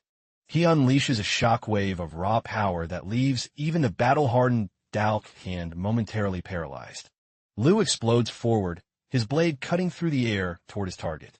The mercenary snarls, accusing the boy of shamelessly mimicking his own moves, but the swordsman simply retorts that Dalkin's sloppy brawling doesn't even qualify as a real technique.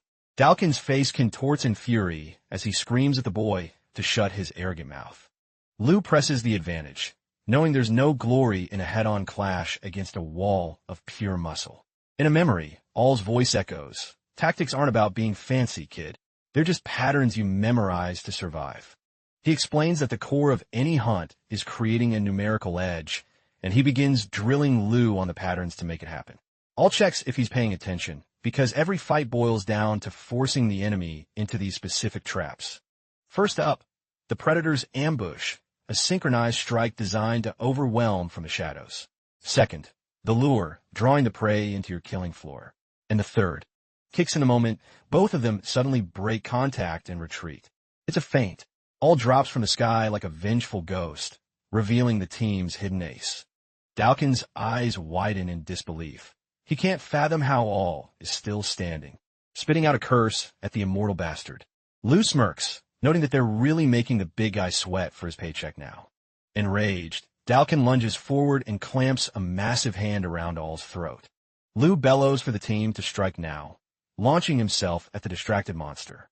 All manages to scramble behind Dalkin, locking his arms in a desperate restraint while the giant snarls in disgust. Dalkin releases a violent pulse of mana, a shockwave that blasts his attackers away like leaves in a storm. The impact is brutal, sending All and Lu tumbling into the undergrowth. The mercenary scoffs at Lu's pathetic effort and readies a killing blow. But suddenly, a stray arrow whistles through the air and buries itself deep in Dalkin's eye. The Titan roars in agony, clutching his face as the unexpected shot brings him to his knees. The arrow came from Eddie, who is slumped against a tree, bloodied and broken, yet still holding his bow. With his last bit of strength, the archer begs them to run, but Lu sees the opening he's been waiting for and readies his sword. He blurs across the clearing, delivering a high-velocity strike at the blinded mercenary. The blade connects with a sickening thud right against Dalkin's chest. Dalkin stomps the earth, the resulting tremor forcing Lu to jump back. The monster glares through his one good eye, hissing a question about what kind of power Lu is actually hiding. He roars, "Who do you think you are?" as his aura explodes, tossing a weakened All aside like trash. Lu ignores the pressure, charging back in for another devastating exchange. Their weapons clash with such violence that a pillar of energy erupts, piercing the very clouds above. Lu is hurled into the sky by the sheer backdraft of the explosion. Dalkan looks up, panting, and mutters that while the kid's defense was impressive, the game is finally over. He coils his muscles like a spring, vowing to crush the brat into the dirt the second he touches the ground. He shouts that Lu deserves a medal for lasting this long against a rancor, but points out that the boy's heroic friends are all out of commission. Die in silence, you little pest. He screams. Lu, still falling, twists his body with unnatural grace, bracing himself for the impact. He sticks the landing, dropping to one knee and calmly stating he's not the one who's going down today. Suddenly, Luca's voice pierces the air, screaming Dalkin's name. The giant flinches, his focus breaking for a split second. In that window, the white royal horn slams into his side with the force of a battering ram. The beast sinks its fangs into the mercenary's arm, refusing to let go. Dalkin bellows in pain, cursing the low-life animal trying to tear his limb off. Luca screams for Lu to move, and with a fire in her eyes, she commands him to end this nightmare once and for all. Lu takes to the air, diving down toward Dalkin like a falling star. A torrential rain of energy slashes pours down on the mercenary. Dalkin is hammered into the ground, unable to mount a defense against the relentless storm. He realizes too late that the weight of each blow is doubling, crushing his very spirit. Lu channels every ounce of his remaining prana into a single point for the finishing move. The final strike hits with the weight of a mountain, exploding right in Dalkin's center. The shockwave sends the monster skidding backward into a crater, while Lu lands softly, his breathing heavy and ragged. The youth walks toward the center of the dust cloud, finding Dalkin broken. Luca runs to his side, her voice trembling as she calls his name. She checks him over, horrified by his deep wounds, but her face lights up with pride. She tells him he was legendary for actually taking down a monster like Dalkin. Lu just pants, explaining that he only bought them some time. The bastard is too tough to stay down forever. As if on cue, a massive hand erupts from the dust and claws at Lu's face. Dalkin staggers to his feet, a blood-soaked demon promising to drag Lu to hell with him. Lu's heart sinks. He can't believe this monster is still breathing after that beating. Luca screams, begging the madman to let Lu go. Dalkin slowly turns his murderous gaze toward her. The girl and her wolf companion recoil, sensing the overwhelming bloodlust radiating from him. He looks like a true monster as he hobbles toward her, one step at a time. The mercenary growls that his strength is fading, yet his spite remains, but the royal horn lunges, forcing him to drop Lu. The swordsman scrambles for his weapon, his mind flashing back to his training. He remembers Dalkin's voice from the past, barking at his team to stop slacking. An old comrade had laughed, saying not everyone has Dalkin's freakish stamina, and reminded him that to truly climb the rankings, they had to move as one unit, matching the slowest member's pace. Dalkin had just spat on the ground, calling them both pathetic weaklings. Back in reality, Dalkin lunges again, his fingers locking around Lu's throat like iron bands. He snarls that he's going to watch the light, leave Lu's eyes personally. Lu gasps for air, his vision blurring as he tells himself that his journey cannot end in this godforsaken forest. A memory of a girl's warm smile and her reaching hand flashes before him. Lu grabs Dalkin's wrists, a roar tearing from his throat as he refuses to let death take him. Visions of another girl, someone he swore to protect, flood his mind. Dalkin's eyes widen in genuine shock as Lu's aura begins to surge with terrifying heat. A massive, swirling sun of energy manifests between them, blinding the forest. The sheer pressure of Lu's awakening blasts Dalkin backward, clearing the clearing. Lu feels the world slow down, remembering the scent of a gentle breeze and the drift of the clouds. The memories flow, the touch of the earth, the cool water, and the eternal light of a sacred world. A voice thunders in his soul, commanding him to open his eyes and protect the precious days that must never be allowed to fade. Dalkin stares in absolute disbelief, his mind failing to grasp the sheer scale of the power before him. The terrifying pressure of Lu's aura begins to literally unmake the giant, his arm dissolving into nothingness. A gut-wrenching scream, of agony rips through the forest as Dalkin's limb vanishes into thin air. He bellows a final, desperate curse, demanding to know what kind of monstrous trick the boy just pulled. The legendary secret art of the Thule tribe fully ignites, a pillar of pure energy piercing the heavens. Luca watches in stunned silence, realizing she is witnessing the birth of a true legend's ultimate move. She struggles to find words, her mind racing to process the impossible spectacle unfolding before her eyes.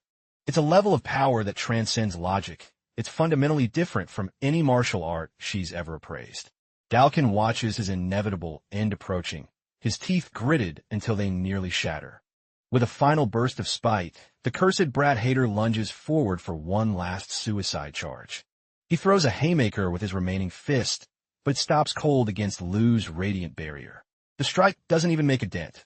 Lu is a wall of divine energy as he readies his final counter. The blade flashes through the center of the Titan's chest, and Lu delivers the cold, hard truth. It's over, Dalkin. You've lost. As the light fades from his eyes, the fallen giant reflects that these rankings were always a pile of trash. A memory flashes back to an appraiser explaining that solo glory isn't enough. The higher tiers demand teamwork. He notes Dalkin hit a ceiling at rank 5,862 years ago because he's a lone wolf who refuses to cooperate. Dalkin slams the desk, calling the system a joke. He screams that his raw power eclipses the double-digit elites, but the official refuses to budge, stating that ego alone won't get him a promotion in this agency. Dalkin sneers, pointing to the rookie who just took second place despite being a solo act. The official sighs, explaining that true genius gets an exception Dalkin simply doesn't earn. Dalkin's blood boils. He thinks to himself that if it weren't for the law, he'd slaughter that official right there. For a man like him, the rankings weren't just a list, they were religion. And he lived every waking second just to see his number go up.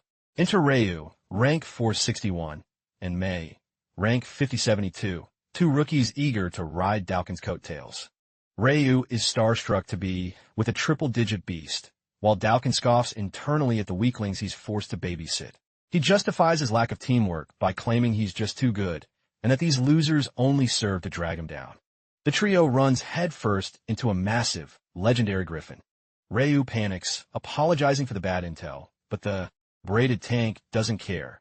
He obliterates the beast with one single, devastating punch.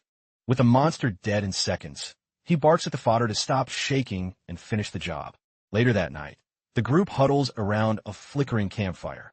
Dalkin realizes the missions have gotten deadlier since he took on partners, but he's still the one doing all the heavy lifting. He wakes up in the middle of the night, only to see his two teammates sneaking off into the dark. His eyes narrow as he wonders what kind of rat-like scheme they're pulling. He shadows them through the trees, moving like a silent predator watching his prey. He finds them hoarding the most valuable monster drops, with Ryu bragging about the fortune he's making. Ryu laughs, revealing the plan. Use the muscle-brained idiot Dalkin to do the work while they pocket the real loot. Mei hesitates, asking if he's really sure the giant hasn't caught on to their game. Ryu scoffs, claiming Dalkin is too stupid to notice and they should bleed him dry as long as they can. Trash like you shouldn't talk so loud, Dalkin growls, stepping out from the shadows. He gives them a cold ultimatum. Drop the stolen loot now, or die where you stand. Ryu screams for Mei to run, but a blur of motion cuts her off. A punch shatters her jaw with such brutal force, it's clear Dalkin isn't holding back an ounce of rage. Ryu collapses at her side, frantically checking if his partner is even still breathing. He looks up at Dalkin, horrified that their tank would actually attack his own party. Dalkin just looks down at him like he's a bug, calling him a pathetic moron. Ryu bellows that being a burden is no excuse for team killing, shouting that Dalkin has crossed the line. He screams that this sociopathic streak is exactly why the agency will never let him rise in the ranks. Ryu threatens to ruin him with a report, claiming the agency trusts reliable members over thugs. However, he tries to play it smart, saying if Dalkin begs for forgiveness, they might forget the assault. He looks to Mei for backup, and she gives a weak, terrified nod. Dalkin just laughs. The idea of bowing to trash like them for a higher rank is the funniest thing he's ever heard. A dark, twisted smile spreads across his face as he makes his choice. The scene cuts to the bloody remains of his team. Dalkin stands over them, declaring he has zero regrets. But the agency wasn't blind. They found the evidence of his cold-blooded betrayal. His past glory saved him from a cage, but he was stripped of his rank and banned from the game for 3 long years. Down and out, he realized his only remaining talent was selling his fist to the highest bidder. He lived a life of booze and brawls until the day he could finally step back into the registry. Now surrounded by blood money wealth, Dalkin's life had become a hollow shell. That's when a shady broker approached him with a pay-to-win deal. How would you like to just buy your rank? Looking back, Dalkin realizes he didn't care about the number anymore. He just wanted payback. He wanted to tear the whole corrupt ranking system down to the ground. And he wanted to make that appraiser crawl for ever doubting his god-tier strength. Back in the present, he spits that Lou will eventually end up just as broken and bitter as he is. He recalls the soul-crushing agony of hitting a ceiling you can never break. The system announces, winner Lou. The ranked 27-28 rookie has officially toppled the Titan. As the dust settles, Lou and Luca stand over the fallen form of Dalkin Iris. Suddenly, the adrenaline wears off and Lou doubles over, his body screaming in pain. Luca sees him trying to limp away and asks where the heck he thinks he's going in that state. He gasps out that the fight isn't over, not until everyone is safe. Luca reminds him they still have to hunt down the snake, Rosso Cruel. She knows that Rosso is the key. Capture him, and she can finally unmask the puppet master behind the worst ranking nightmare. But she pulls Lou back, telling him not now with a voice full of concern. She knows Lou is running on fumes.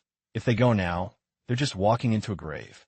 Lou tries to protest, but she pulls him into a soft, comforting embrace, telling him it's okay to stop.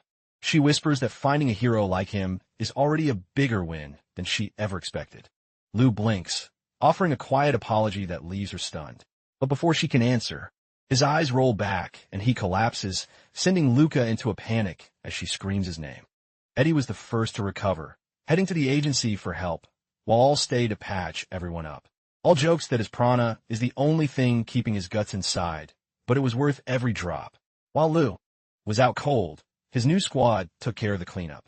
Deep in a coma, Lou sees his mother's face. She tells him he's been dreaming for a very long time. In the vision, she asks her husband if there's really a point in teaching forbidden arts to a 1-year-old baby. The father smiles, explaining that true power isn't taught. It's carved into the soul and the prana. He promises that when Lou finally wakes up to his true potential, the memories will return. Baby Lou is cradled in his mother's warmth.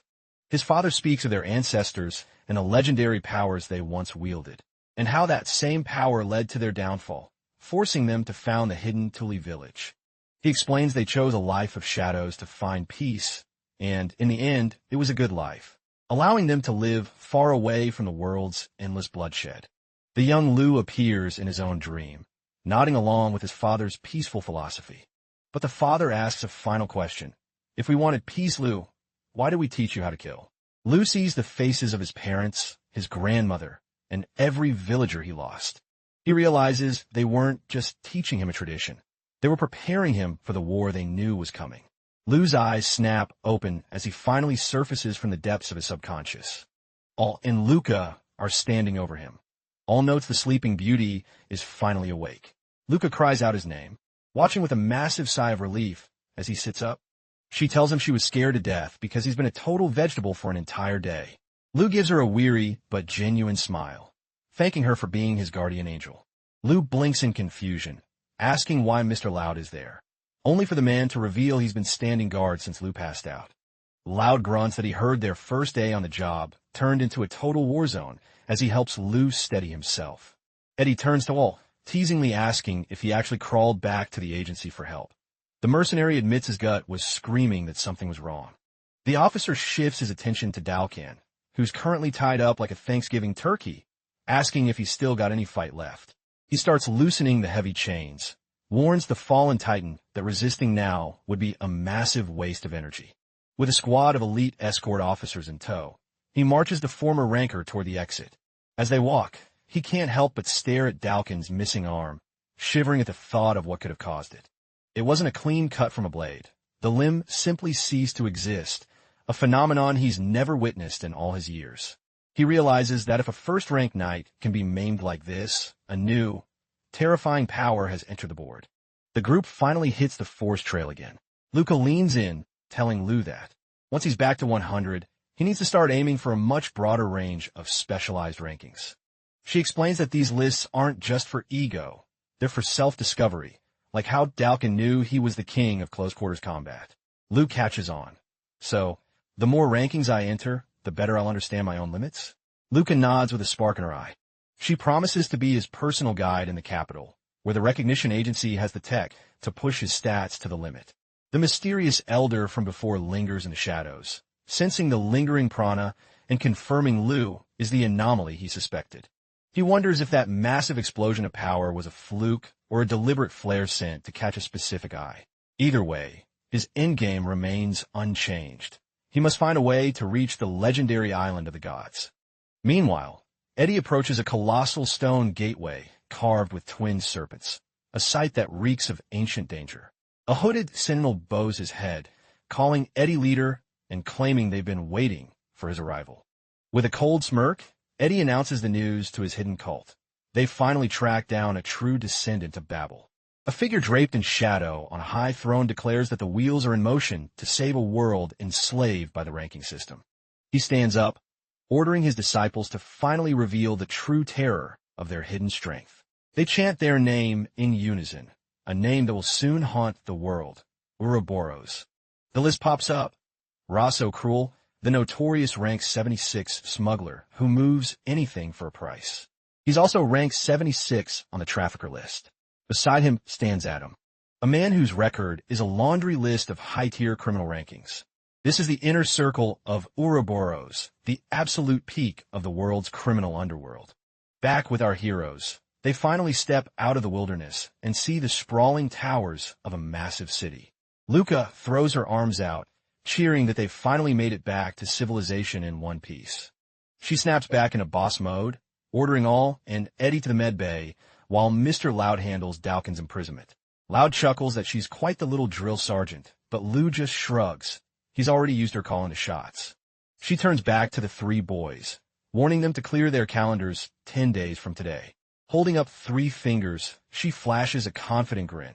It's time for your official ranking update. All and Eddie start fist-pumping, already dreaming of the massive jump in status they're about to receive. Luca pulls Lu aside, her voice softening as she mentions the royal horn cub. She explains the agency needs a reliable guardian for the rare beast, and they want Lu to be its official dad.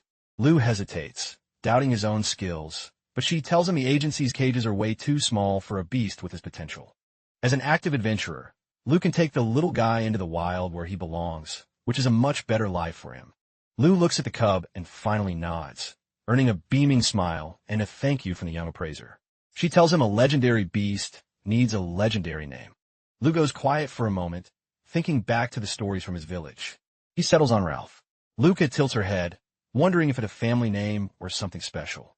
Lu shares an old legend about a lone warrior who stared down a monstrous red grizzly without blinking. He describes a hero who stood his ground against the titan, a symbol of unwavering courage.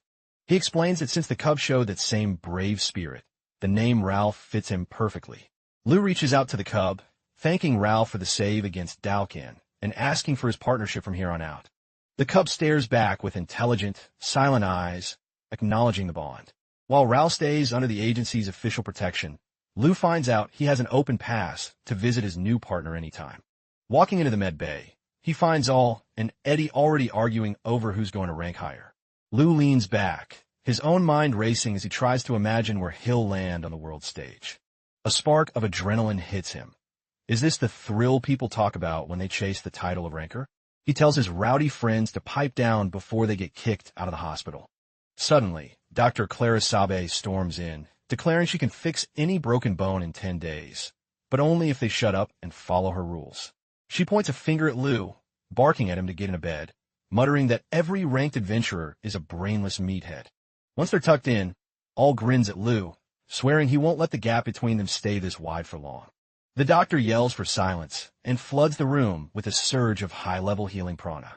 The bandages on the table suddenly spring to life, wrapping around Lu like a cocoon of white silk. The three boys stare in awe at the living bandages, while Clara just checks her watch, satisfied with their instant recovery rate. Over the next 10 days, Luca drops by to check on them, though she's usually buried under a mountain of paperwork. She looks like she hasn't slept in a week, clearly carrying the weight of the entire department on her shoulders. Being a top-tier appraiser is the most brutal, high-pressure job in the world, where one mistake can ruin a life. A senior officer walks by her desk, impressed by the girl's relentless work ethic. She asks if the new batch of data is giving her trouble. Luca sighs, admitting these specific evaluations are incredibly complex. The officer tells her to seek out Layla, a genius in prana theory, and Luca quickly notes it down.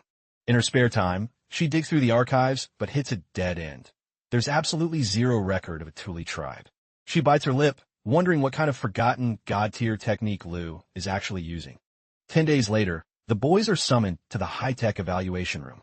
Luca explains that to calculate rankings this precise, they need to crunch an insane amount of data using the agency's core engine. I'll ask how big the team was that pulled this off, and she deadpants. I did it myself. The boys' jaws drop, but she admits her colleagues pitched in on the boring stuff. All realizes that the adventurer ranking is a completely different beast compared to the simple mercenary boards. He looks at Luca with newfound respect. This girl is a certified genius. Lou apologizes for the mountain of work they dumped on her lap. Luca waves it off, saying it's just part of the grind. Even if some nights she's working until the sun comes up. She clears her throat, her expression turning professional as she prepares for the reveal. All right, boys, let's see where you stand in the world. Initiating adventurer ranking update. First up, Aldarkus. Previous rank, 6301. For his role in neutralizing the ranker Dalkaniris. His tactical brilliance and battlefield leadership are given top marks. The result? All's new adventurer rank is a staggering 2097. Next, Eddie Markman. Previous rank, 6752. His god-tier archery and mental focus are praised, along with his rapidly evolving prana control and elite survival instincts in forced warfare. Eddie's new rank is revealed. He's officially cracked the top tier at 1873. Finally, the spotlight hits Lou's starting rank, 2728, for his unprecedented ecological find and stopping the beast outbreak at its source. His supernatural swordsmanship, his insane rate of growth, and that mysterious Tilly technique are all factored in. The machine whirs, finalizing the numbers for the world to see. Luca holds her breath as the final digit locks in. Lou's new standing, rank 1089. Luca is practically shaking. He almost hit the triple digits in a single mission. Lou admits the jump is pretty wild. But Luca's face turns serious as she tells him to keep his guard up. She warns that when a rank jumps this fast, the whole world takes notice. His friend's progress is great. But Lou's ascent is practically a revolution in the ranking world. In other words, every power player and scout across the globe is looking at his name right now. The name Lou has just been etched into the public consciousness. From this moment on, his life as a ranker will be a whirlwind of fame and danger. Elsewhere, a high-ranking official closes the knight ranking books, marveling at the new generation's growth. A female knight steps up to the terminal, her eyes searching for a specific name that caught her eye. She whispers to herself, so this is the rookie who almost hit the top 1,000 in one go. The female knight's eyes widen as she sees his ranking update. The kid is climbing faster than a top-tier protagonist. The mere mention of the Kensei, Yureu, sends a pulse of raw energy rippling through the air around her. Startled by her own outburst, the knight quickly bows her head in apology. She admits that her excitement got the better of her, subconsciously leaking her aura into the room. Meanwhile, Lou and Lucas stand before a fortress so massive it looks like it was built for giants. The young swordsman can't help but gape at the sheer architectural flex of the place. Luca admits even she didn't realize the Recognition Bureau had such a high-spec facility hidden away. With a proud flourish, she introduces the Bureau's crown jewel, the Hall of Challenges. Step inside, and it's like a futuristic gym for monsters. Everywhere you look, elites are pushing themselves to the limit on high-tech testing gear. Luca circles back to their plan. It's time to pad his resume with some specialized sub-rankings. She explains the hall is a one-stop shop where his raw stats can be measured and ranked on the global leaderboard instantly. But there's a catch. It only handles the easy physical rankings, nothing as complex as his overall adventure rank. Lou pieces it together. They're the flashy, quick rankings for stats, and the heavy rankings that define your career. Luca clarifies she's already logged his sword speed, but for the big boy adventurer rank, he has to show his face at the main bureau. Lou figures these stat rankings are probably crowded with tryhards, but they're the perfect way to build some hype. He strokes his chin, lost in thought, while Luca watches him like a hawk. She can't seem to take her eyes off the mysterious youth who keeps defying her logic. Lou stares out at the horizon, but Luca suddenly bounces up with renewed energy. She declares that today is going to be a 24-hour marathon of analyzing every fiber of his being. The appraiser pumps him up, reminding him that high marks here will skyrocket his reputation. Give it everything you've got. Lou checks if he can use prana to boost himself, and Luca gives him the green light. It's all part of his natural kit. He settles into a starting stance, focusing his prana for the running ranking sprint. A blur of motion follows as Lou tears down the track. He crosses the line, and the scoreboard flickers to life. New rank, 871. He's already cracked the top 1,000. Next is the vertical leap. He scales a building like a set of stairs, hitting rank 1057. Lou doesn't stop there. He tackles the grip strength machine next, followed by a grueling circuit of weightlifting and high-speed reflex drills. He shows off insane balance on the beam and even pushes his lungs to the limit. In the capacity test, for the hearing ranking, he shuts his eyes and tunes into the world with prana. The results are mind-blowing. The kid is a sensory genius. Rank 104 in hearing, and a staggering rank 98 in the sense of smell category. Luca checks her clipboard, noting they've cleared the physical tests, saving the grueling endurance trials for later. In the background, a crowd of veteran adventurers is whispering. No one can believe a rookie just broke into the 4 digits across the board. Luca warns him that he's now a person of interest to everyone in the hall, so he better get used to the spotlight. Hidden among the spectators, a group of shadowy figures keeps a close eye on his every move. A silver-haired knight among them watches Lou with an intensity that could cut through steel. Luca muses that while his training with Eddie helped, Lou has a terrifyingly natural gift for weaving prana into his 5 senses. She shakes her head, muttering that he's less like a human and more like a wild animal in a boy's body. Lou pauses, rolling the word wild around in his head with a curious tilt. Luca continues her breakdown. His raw strength is good, but has room to grow. His real edge is his insane agility. She crosses her arms, stuck in a dilemma on how to optimize his path. Lou just smiles, trusting her judgment implicitly. A distinguished-looking man approaches the duo, and Luca's eyes light up. Manager Gran. The old man returns the greeting with a warm, grandfatherly smile. Lou is clueless, but Luca hisses at him to bow. This isn't just anyone, he's a big-time VIP. Gran just waves it off, laughing that in the world of top-tier rankers, nobody cares about formal bows. Lou freezes. He's heard those exact words somewhere else recently. He recognizes the man. He's the manager of the Bureau's elite Triquista branch. Luca explains that while appraisers are usually equals, Mr. Gran is a living legend in the industry. He's the man who handled the classifications for the legendary Lau and countless other top-tier rankers. Lou remembers Lau saying the same thing about high-level adventurers not needing to play by the rules of etiquette. Gran looks at Lou with a touch of sadness, admitting he feels like a failure of an appraiser today. He reveals the bitter truth. Dalkin Iris was a ranker under his direct personal supervision. He's here to offer a formal apology for Dalkin's rampage and a heartfelt thank you to the boy who stopped it. Gran calls Lou a rising star for smashing through the ranking barriers in record time. The manager bows his head low, thanking the boy for stopping Dalkin before more blood was spilled. He reveals the investigation into Dalkin's fall is closed. It turns out those 2 teammates were total parasites. They were bleeding Dalkin dry to fund a luxury lifestyle that didn't match their low ranks. The Bureau already had them on a watch list for their suspicious spending. They were just waiting for the right moment to pounce on the duo. But Dalkin snapped first, and Gran laments that the giant never reached out for help. Gran had hoped Dalkin would trust his appraiser, but the bond was broken. The manager insists that true appraisers take pride in their rankers and would never sign off on a lie. Lou listens quietly, then looks the old man in the eye. He tells Gran to stop blaming himself, a response that catches the manager completely off guard. Lou argues that rankers are adults who make their own choices. Appraisers are the wind beneath their wings, not their nannies. He concludes that Dalkin had his own twisted sense of pride, and he followed it to the end. Later, in a high-security prison, Mr. Grand stands before a dark cell. "Long time no see, Dalkin." Chained and beaten, Dalkin Iris looks up and recognizes his old handler. The manager doesn't flinch, standing his ground before the fallen beast. He asks the million-dollar question, "With your power, why didn't you just break out?"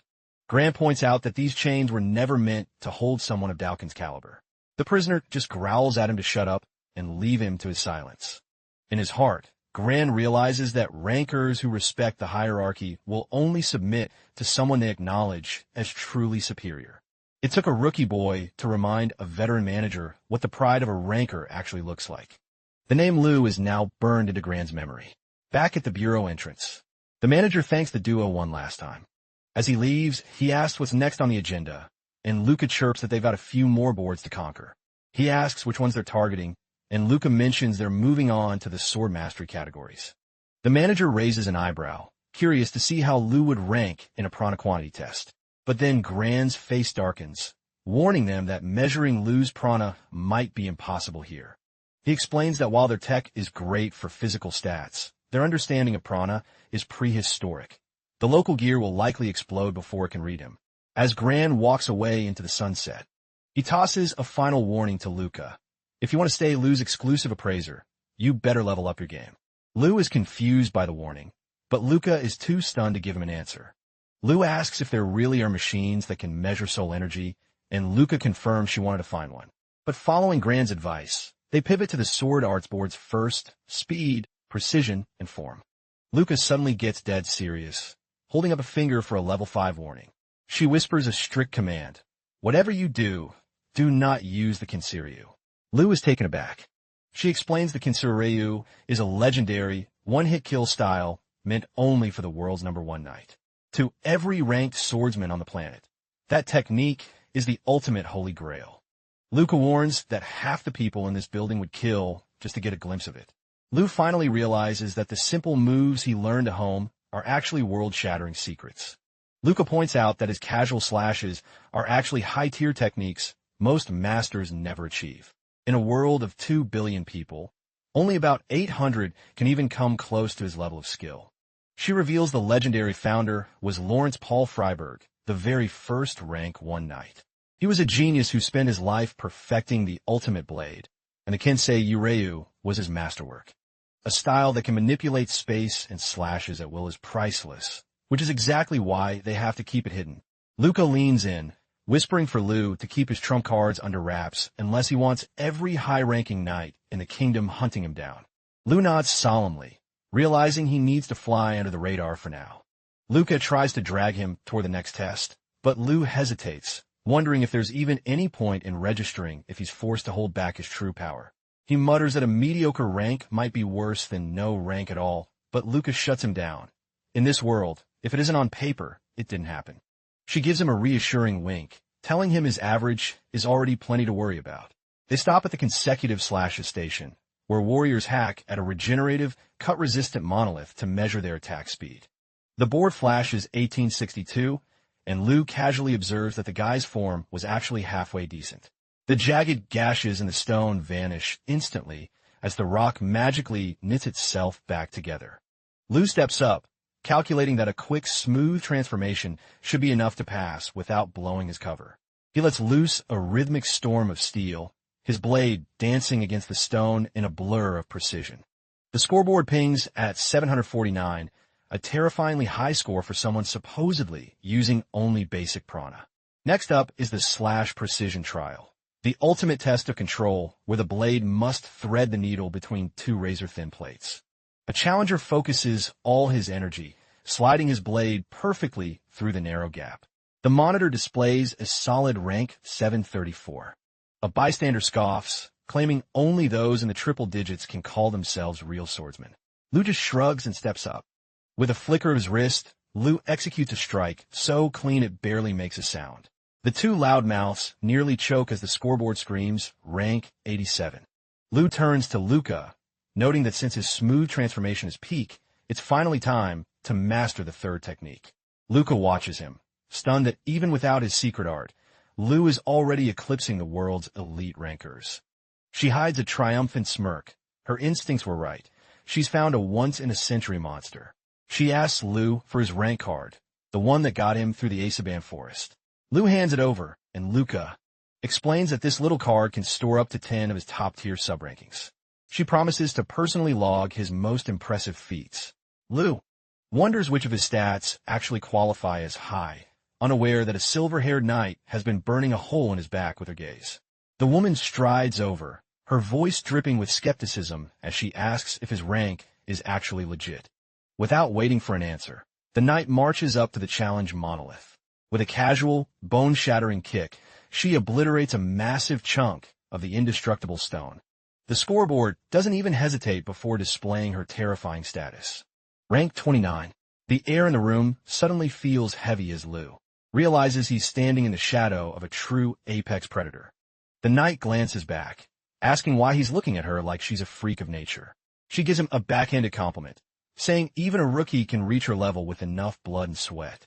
Then, her tone shifts to ice as she reveals she recognized his Kinsu style immediately. Lu's heart skips. The secret he was supposed to guard with his life has been outed in broad daylight. Luca tries to intervene, but the knight ignores her, throwing down a gauntlet and demanding a duel right here, right now. She stakes it all. If I win, you drop that sword and never pick it up again. Lu doesn't flinch. He only has one question. Is the sword really the only thing on the line? The knight scoffs and tells them to follow her to a place where they can bleed in peace. The mysterious warrior, Setsu, leads the way while Lu and a worried Luca follow in her wake. They reach a secluded, grassy courtyard, the perfect kill zone for an unofficial duel. Lu explains that he hates showing off the Kinshiryu because it's a sacred art, not a circus act for spectators. The knight introduces herself as Setsu Aurelia, a rank 305 knight, and demands he show some damn respect for the title. Setsu asks him if he has any idea how much weight a rank knight's pride actually carries. Luca interjects, demanding to know how she saw through Lu's hidden sword style. Setsu laughs, saying he was practically screaming the technique's name during his entrance exam. She reveals a high-ranking knight saw the whole thing and reported that some nobody had clearly stolen the legendary style. Lu denies the theft, but Setsu mocks him, asking if he's really going to claim Master Adolf taught him in person. She calls his bluff, sneering that a high noble like Adolf wouldn't even breathe the same air as a commoner. Setsu proclaims that she is the only true heir to the Kinshiryu, a promise made by the master himself. Lu realizes the truth. She's likely just a copycat who learned the moves from a manual and brute force the results. Setsu accuses him of being a fraud and offers him a way out if he kneels and apologizes, but Lu holds his ground. Setsu's eyes turn murderous when he clarifies, I was Adolf's direct disciple for a whole year. Setsu's knuckles turn white as she grinds her teeth in a fit of pure, jealous rage. She screams that his lies have insulted her soul and spat on everything she's worked for. In her mind, there's only one solution. Lu has to be erased. The dual interface flashes. Setsu Aurelia, rank 305 knight, versus Lu, rank 1089 adventurer. Setsu vanishes, reappearing in front of him at terminal velocity. She swings with enough force to split mountain, but Lu's blade catches hers in a shower of sparks. He prepares a glistening blade counter, knowing that if he doesn't get serious, he's going home in a casket. Setsu recognizes the move as a Gale variant. She readjusts her grip, deciding to beat him at his own game using the exact same technique. Both warriors unleash their glistening blades and Gale simultaneously. The resulting shockwave nearly blows Luca off her feet. Luca watches the exchange, noticing that Setsu's Gale has a sharper, more aggressive bite than Lu's. The knight's refined speed gives her a lethal edge in the exchange. Blade meets blade a dozen times a second, a frantic symphony of steel echoing through the courtyard. An explosive burst of energy finally forces them apart, both skidding back across the grass. Lu doesn't wait for the dust to settle, readying his next move. Setsu smirks, noting his use of smooth transformation and vowing to show him what the master-level version looks like. They both lunge, activating the smooth transformation of the middle path. The sound of the collision is like a thunderclap. It's a dead heat as they push against each other, neither willing to give an inch of ground. Luca is mesmerized by the high-level clash, but a massive contradiction starts to eat at her. If the Kensei Yureu is a secret one-to-one transmission, how can two heirs be fighting right now? Lu resets his stance for another go, but he's starting to see the holes in her style. Her smooth transformation is rough and unpolished compared to his, relying on raw power and talent rather than true lineage. But before he can exploit the opening, Setsu's sheer speed catches him off guard. The blow sends Lu tumbling backward, while Setsu stands her ground, looking like an unshakable goddess of war. Lu staggers back to his feet, tightening his grip on his sword as his blood starts to boil. Setsu's faith in Adolf is unshakable. She mocks Lu for losing in the glistening blade. In the middle path, daring him to face her in the brutal wild path next. Lu is visibly battered, his breathing coming in ragged gasps. Setsu sneers, asking if he only managed to steal 2 measly techniques from Master. She taunts him mercilessly, mocking his claim to be the disciple of a legend. Luca frantically pulls up Setsu's profile. She's only 17, exactly the same age as Lu. She scrolls through the knight's combat history with a growing sense of dread. Setsu's stats aren't just high. They're in a completely different dimension compared to Lu's current data. The cold, hard facts on the screen say it all. In a pure sword fight, Lu is doomed. But Lu isn't done yet. His eyes change, losing their warmth. He realizes the sword alone won't win this. It's time to tap into his other reservoir. He begins the rhythmic chant of the Tuli tribe, his mana swirling like a hurricane. Setsu is stunned, wondering how a low-rank rookie is triggering high-level atmospheric shifts with a poem. The energy level in the courtyard begins to spike at an impossible rate. Setsu steels herself, banking on her superior speed to crush him before his technique can even manifest. She charges in a flash of silver, determined to protect the honor of the knights. Lu continues the sacred verse, his voice echoing with ancient power. He chants of the workers of the earth and the guardians of life who chase the light of eternity.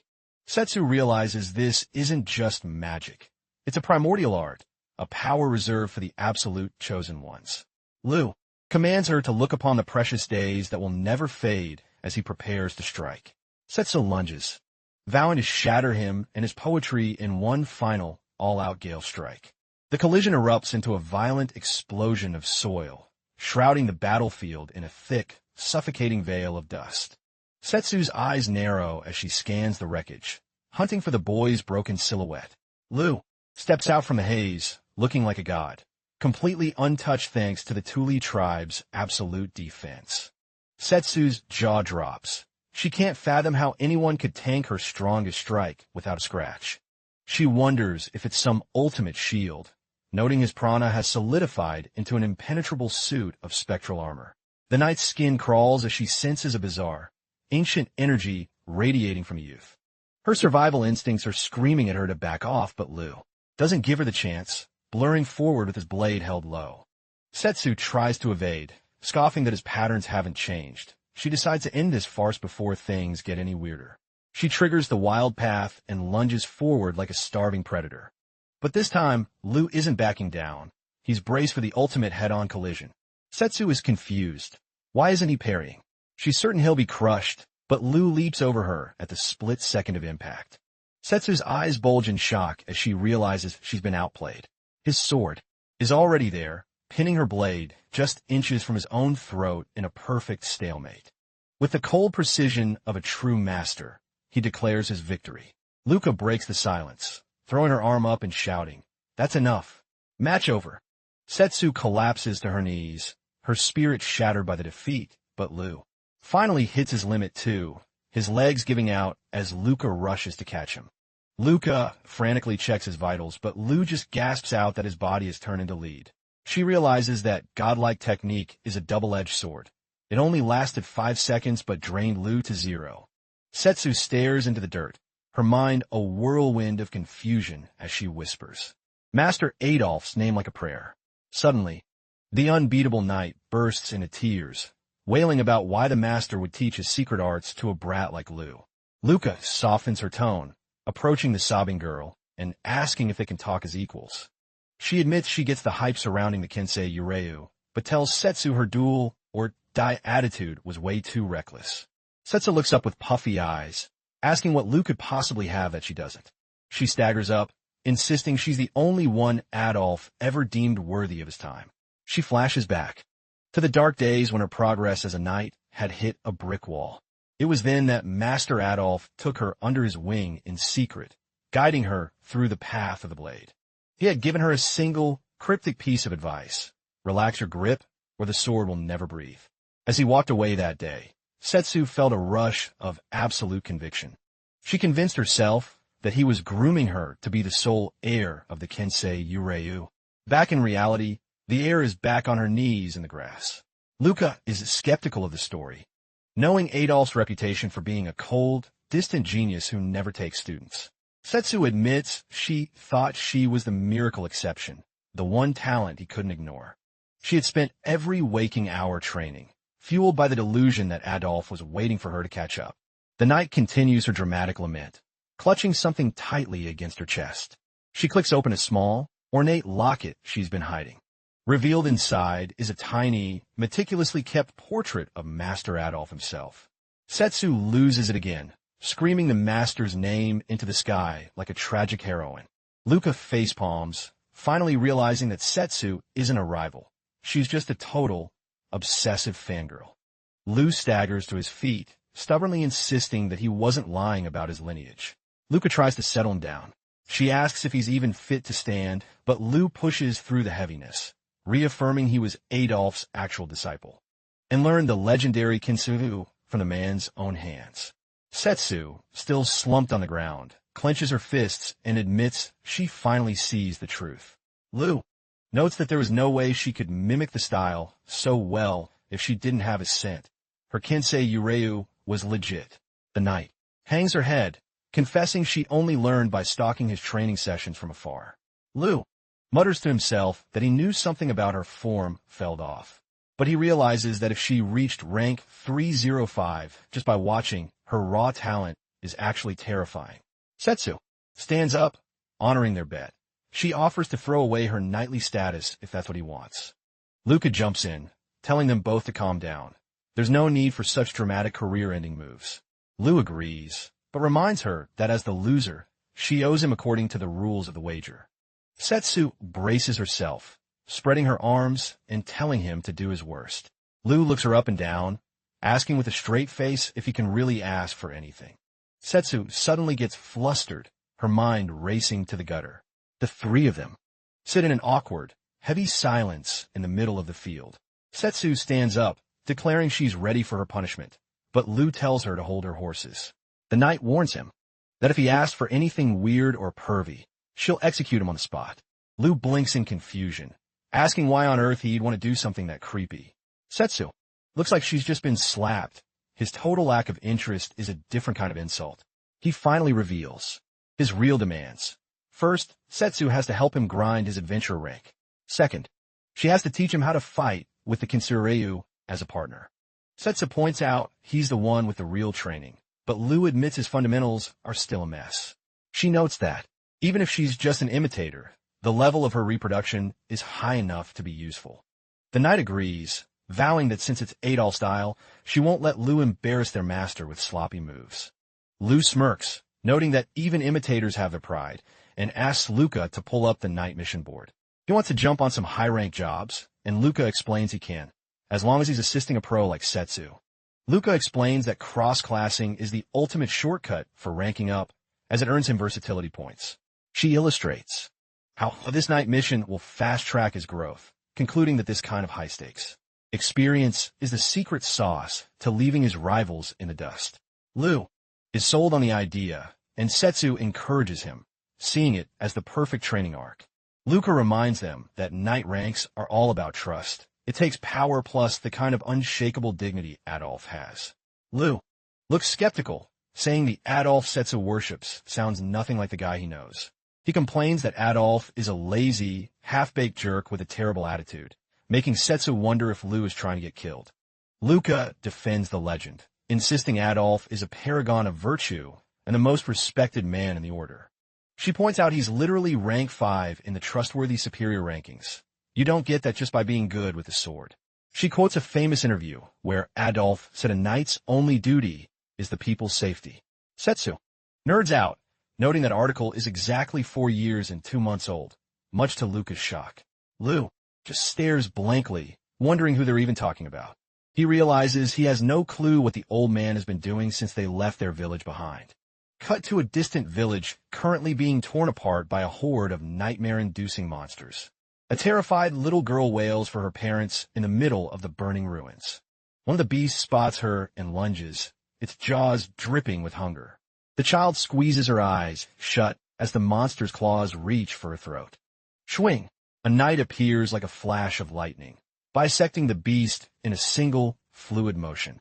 He looks down at the trembling girl and gives her a reassuring smile. Don't cry. You're safe now. In the background, the defense line is crumbling, knights screaming to hold out until the commander arrives. Suddenly, the earth groans and splits apart, knocking everyone to their knees. A legendary tier magic beast, the tyrant worm, erupts from the soil like a titan. The knights freeze in terror, knowing their weapons won't even scratch that mountain of armor.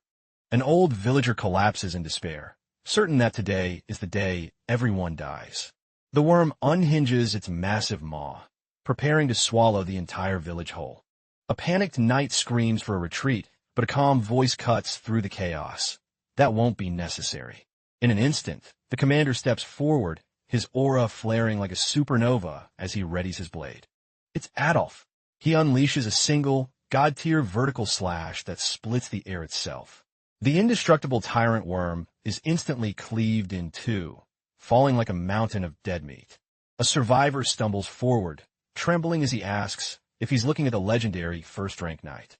The man wipes his blade, introducing himself as Adolf, commander of the Marseille Knights, and he swears on his honor that no one else will fall today. The village erupts in cheers, the name Master Adolf echoing through the ruins like a victory anthem.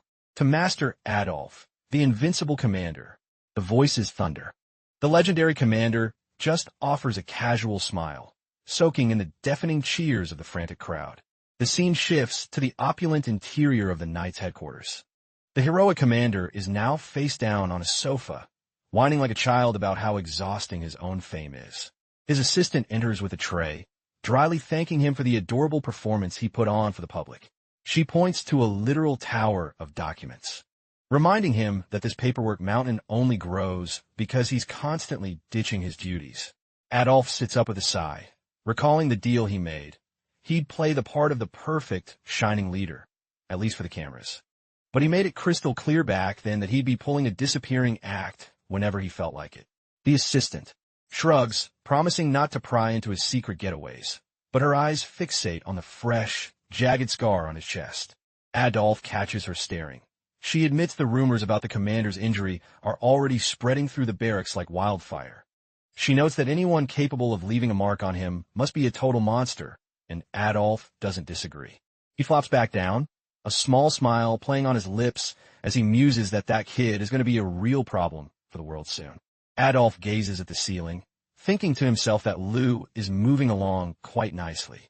He knows better than anyone that sword skills have a ceiling, and he concludes that Lu has finally tapped into that forbidden power. A flashback triggers. Lu and Adolf are locked in a high-octane spar that's leveling the surrounding terrain. The youth's aura flares, unleashing a wave of raw power directly at the commander. Adolf feels a chill run down his spine as a bizarre sensation washes over him. He realizes his own prana is literally being deleted the moment it comes into contact with the boy. The commander laughs internally, realizing he'll have to stop holding back just to keep himself from being erased. Back in the present, Adolf grumbles that Lu's current rank is a joke compared to the world-ending power he's hiding. He closes his eyes, wishing the kid a smooth journey, though he knows Lu's path will be anything but easy. Meanwhile, Setsu snaps out of her trance, declaring she's picked their next big assignment. She tosses a high-stakes mission scroll to Lu and Luca. They've been hired as elite bodyguards for A. VIP traveling on the legendary Continental Railway. The client? A wealthy merchant named Thomas Belkin. The brief is grim. The tracks are crawling with assassins, and Belkin is willing to pay top dollar for some real muscle. Cut to a dark, ominous chamber where the air feels heavy with secrets. Two figures draped in heavy hoods slip into the room like ghosts. One confirms their team is moving out, whispering for the leader to keep their tracks covered. They need to gauge exactly how far the awakening has progressed in their target. If the kid is the real deal, they might have to spill the truth about the island of flowers to the big boss. A cold, mechanical voice suggests that if their goals align, this anomaly could actually become their strongest ally. The Dream Zephyr, a locomotive the size of a city, hisses steam at the station. This steel titan is the only thing bridging the gap between the kingdom of Walter and the tech-heavy Republic of Aereo. It's a 6,000-kilometer beast, boasting 31 cars that can house over 600 passengers in total luxury. Lou is absolutely floored, staring at the iron monster and wondering what kind of magic makes something that big move so fast. Luca scans the platform, telling Lou to look for Thomas Belkin, a guy who probably smells like money and stress. Setsu warns Lou to keep his country boy manners in check. In the world of VIP escorts, reputation is everything. She tells him to have his rank card ready to prove they aren't just some random mercenaries. Thomas Belkin finally appears, surrounded by a wall of guards, and immediately sneers at Lou, calling him a clueless peasant. When Lou tries to be polite and show his card, Belkin swats it away, letting it flutter to the dirty floor.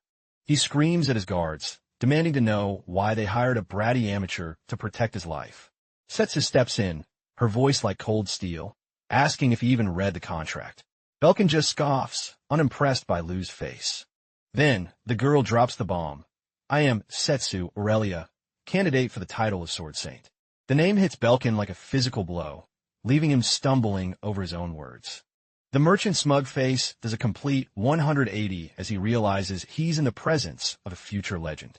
The Sword Saint candidate title is reserved for the absolute top one, the elite destined to one day claim the #1 spot in the global rankings. Setsu's freakish talent made her the youngest person in history to ever earn that terrifying title.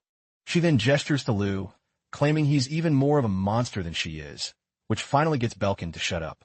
The merchant scrambles to pick up Lou's card, and seeing the official rank, he suddenly becomes the boy's biggest fan. He spots Luca and asks who she is. She proudly introduces herself as Lou's exclusive appraiser. Belkin practically glows with relief. Having a professional appraiser on board means his safety is guaranteed. His regular guards hand over the responsibility, promising to link up again once they hit the Republic's borders. As the guards leave, Belkin mutters bitterly that in his world, you can't even trust your own blood relatives. Setsu suggests they move the meeting to his private suite, and Belkin leads them toward the exclusive gold car. Walking through the train, Setsu asks Lou if this is his first time on a high-speed Iron Dragon. She offers to give him the grand tour, so he knows the battlefield, and Lou eagerly agrees. She lists off the 8 bronze cars for commoners, the gourmet dining halls, and even a dedicated car for pets. They pass through 2 massive department store cars filled with enough luxury goods to buy a small town.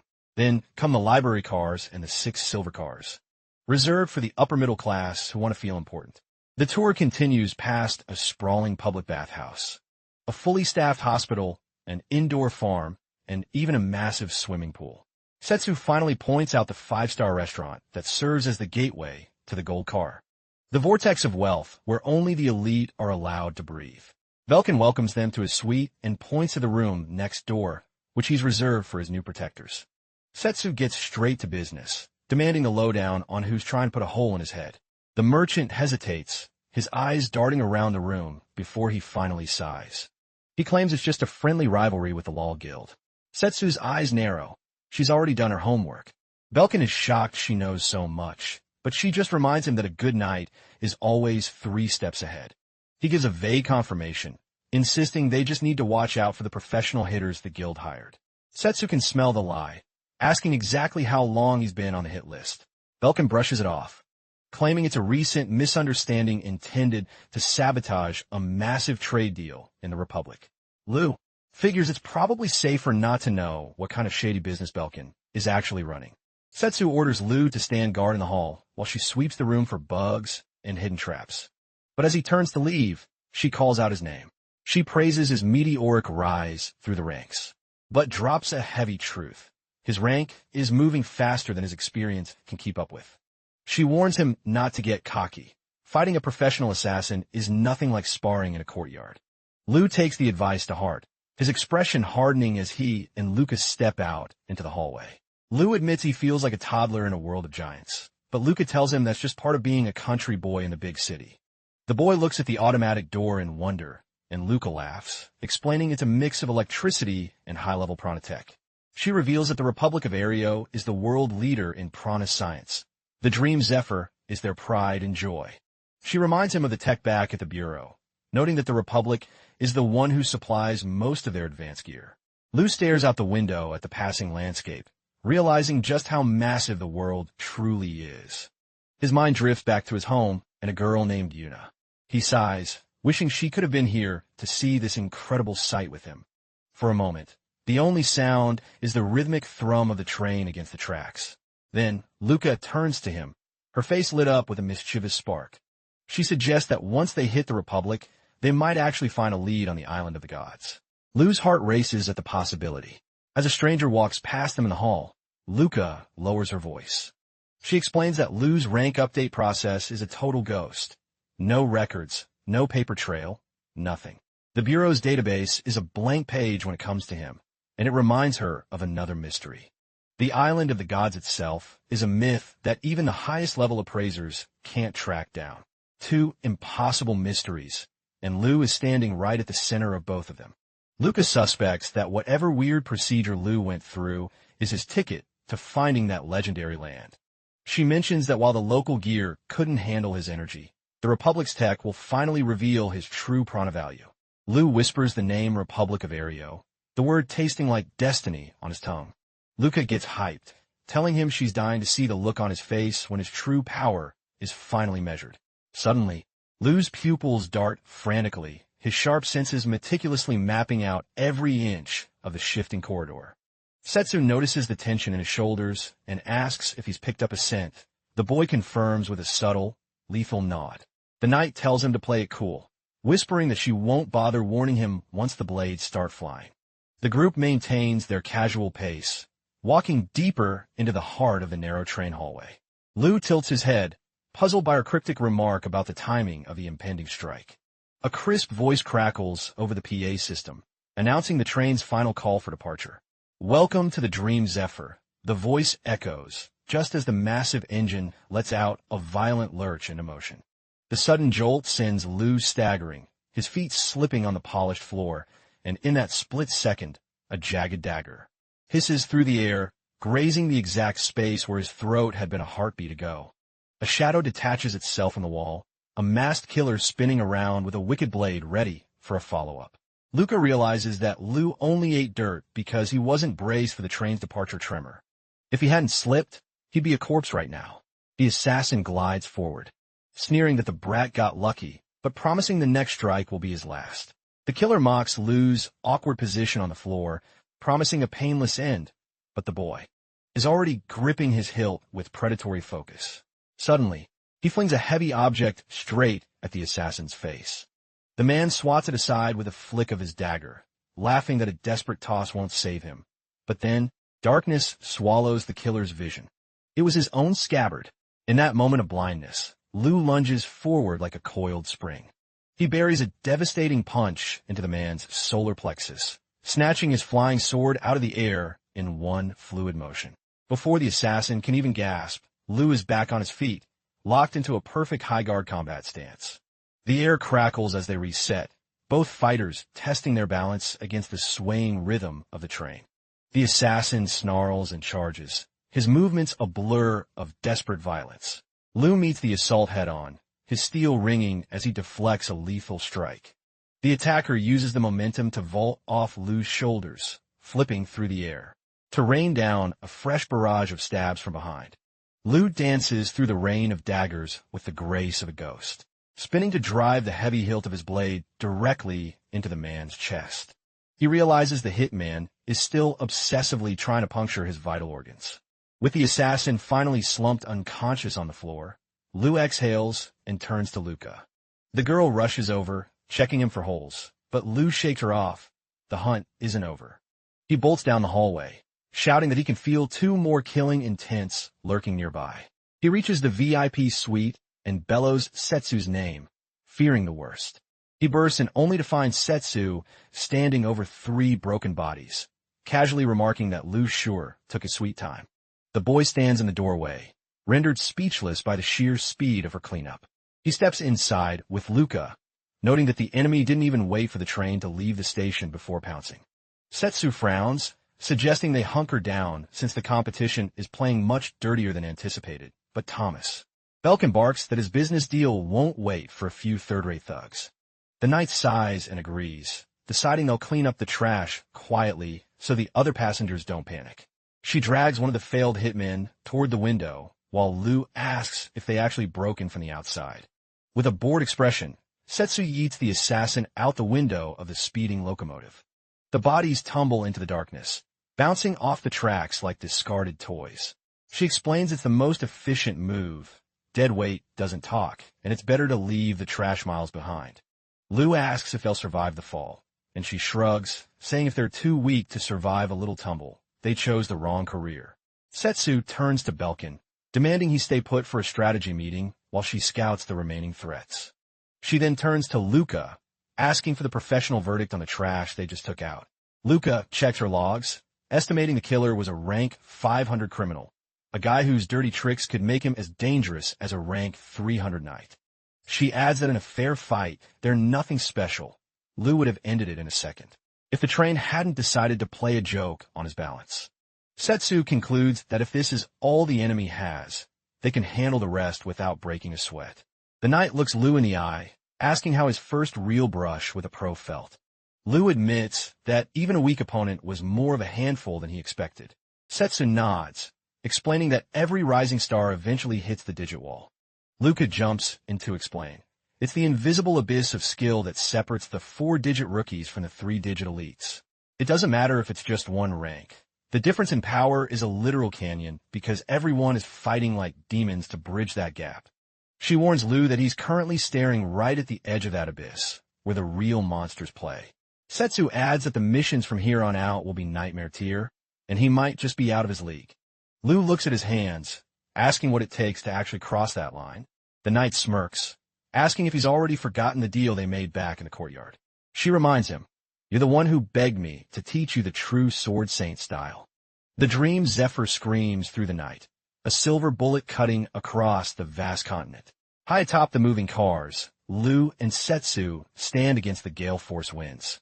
The boy complains about the brutal wind, but Setsu just grins. The wind is his new training partner. She tells him that when their blades met, she could feel his prana control was basically level 1. He's been brute forcing his way through fights, ignoring the fact that his total prana can't keep up with his skills. The Sword Saint style isn't just about swinging steel. It requires high-level prana manipulation that would make a scholar's head spin. Lu stubbornly argues that if brute force got him this far, it'll take him the rest of the way. Setsu decides a demonstration is in order, admitting she wasn't even trying during their previous duel. A single leaf is sucked into the train's slipstream, dancing wildly between them. In a blink, faster than a heartbeat, Setsu vanishes and reappears right behind Lu's neck. She whispers in his ear, "This is the true speed of a sword saint." The style's real secret is invisible speed, and currently, Lu is moving through molasses. But she offers a glimmer of hope. If he survives her hellish training, he'll unlock the legendary third technique. That technique is the explosive blade, also known as the King of Destruction. Lu's eyes light up. He knows exactly how devastating that move can be. He's managed to mimic the basics of the first few moves, but the 4th and 5th techniques are beyond anyone who hasn't mastered the core. Setsu admits it eats at her that she hasn't perfected the style herself, so she's putting her hopes on him. Lu catches the flicker of pain in her eyes. He can tell this style means everything to her.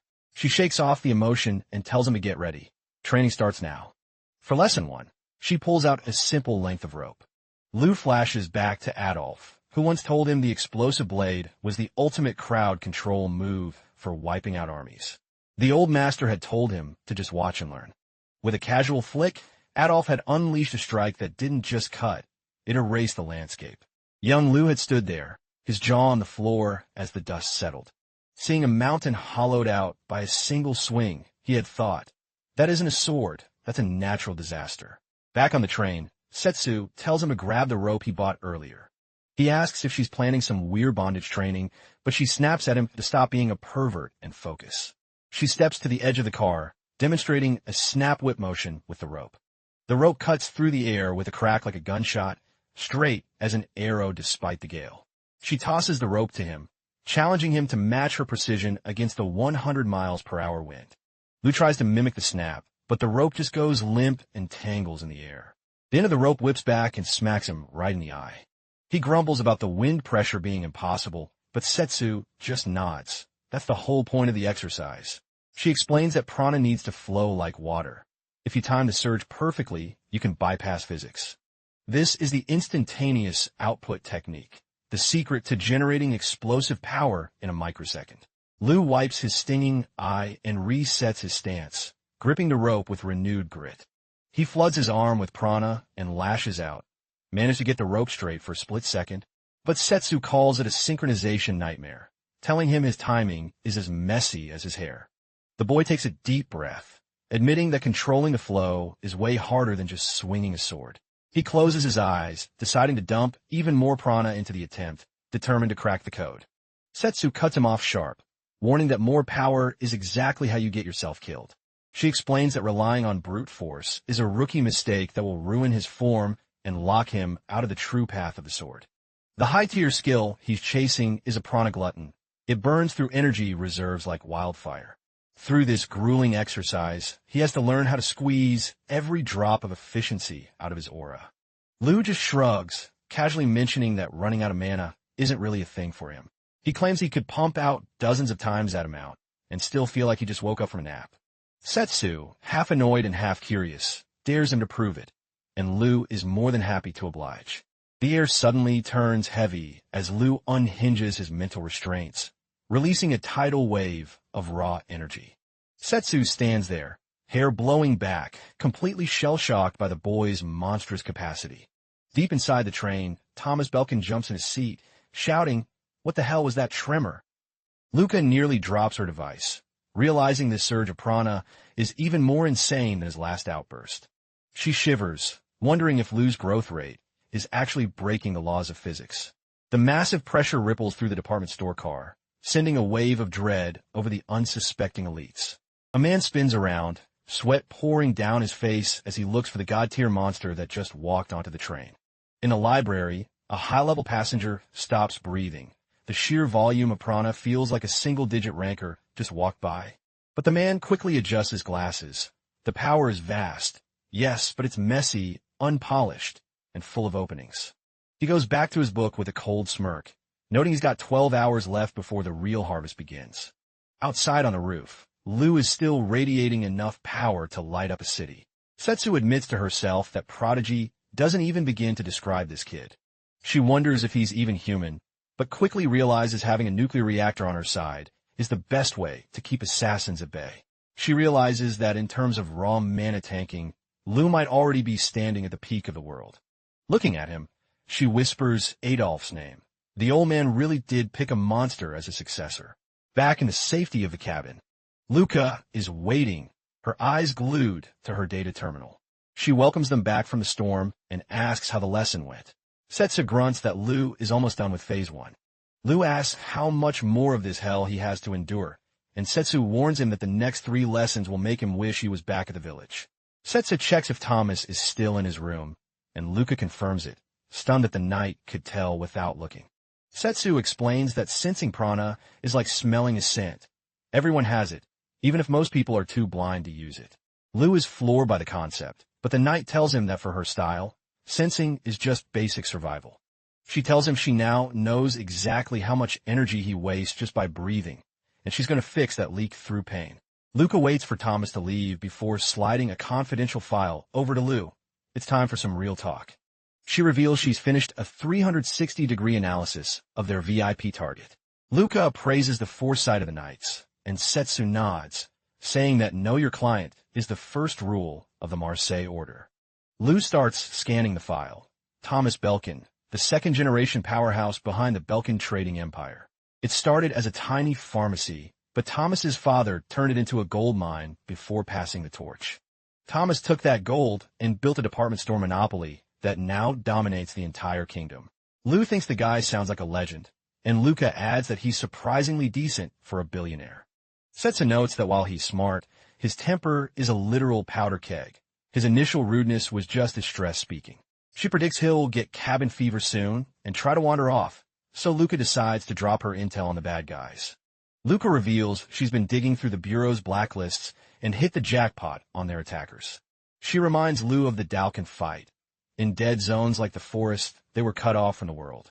But here, she's using a high-security, encrypted line to sync with the central database in real time. She points out the 3 assassins from earlier worked with a synchronization that was almost robotic. Usually, killers are lone wolves to keep things clean, but these guys moved like a single multi-headed beast. A single assassin can vanish into a crowd, but a specialized team leaves a distinct trail in the data.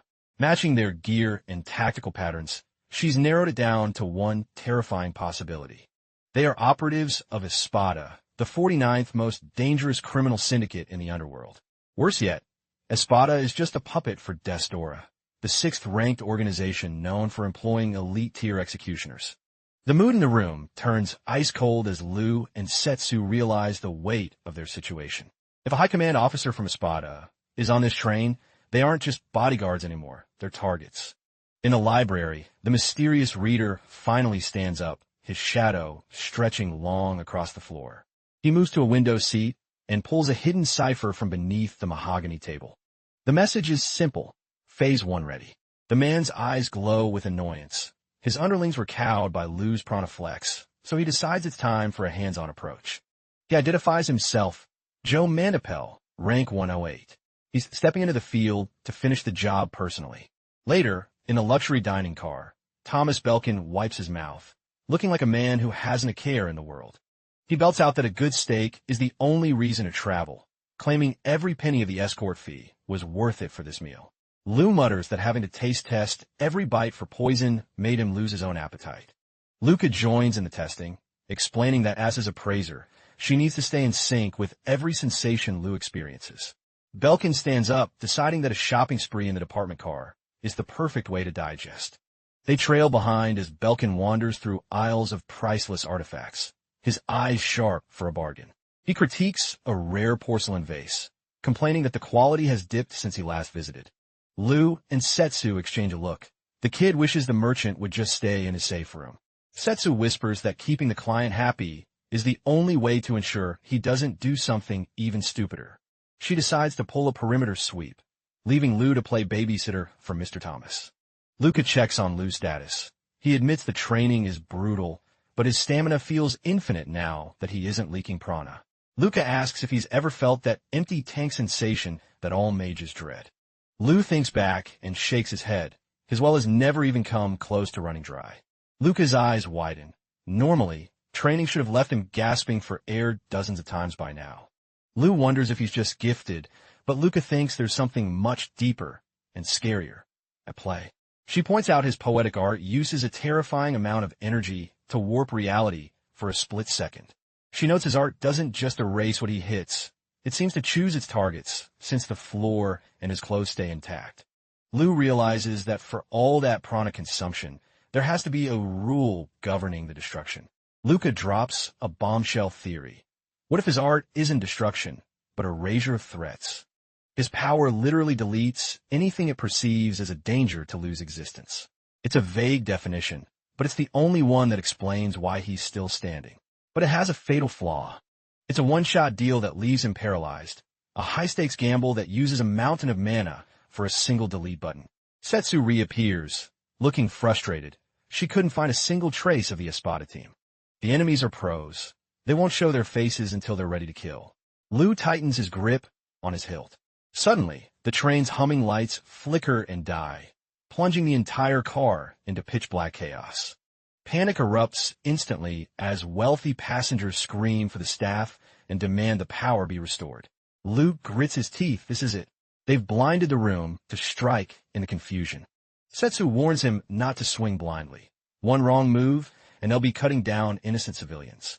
In the dark, Thomas's voice rings out like a lighthouse, screaming for his bodyguards to save him. Setsu hisses for him to shut up, but it's too late. The target just gave away his position. A sudden, Heavy impact slams into Setsu's chest, throwing her back. She realizes with horror that the assassins used Thomas's voice as a homing beacon.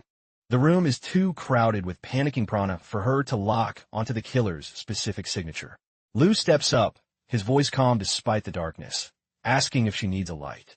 Setsu is confused. How is a swordsman going to fix the electrical grid? Just watch Thomas, Liu says before kicking off the ground and soaring toward the ceiling.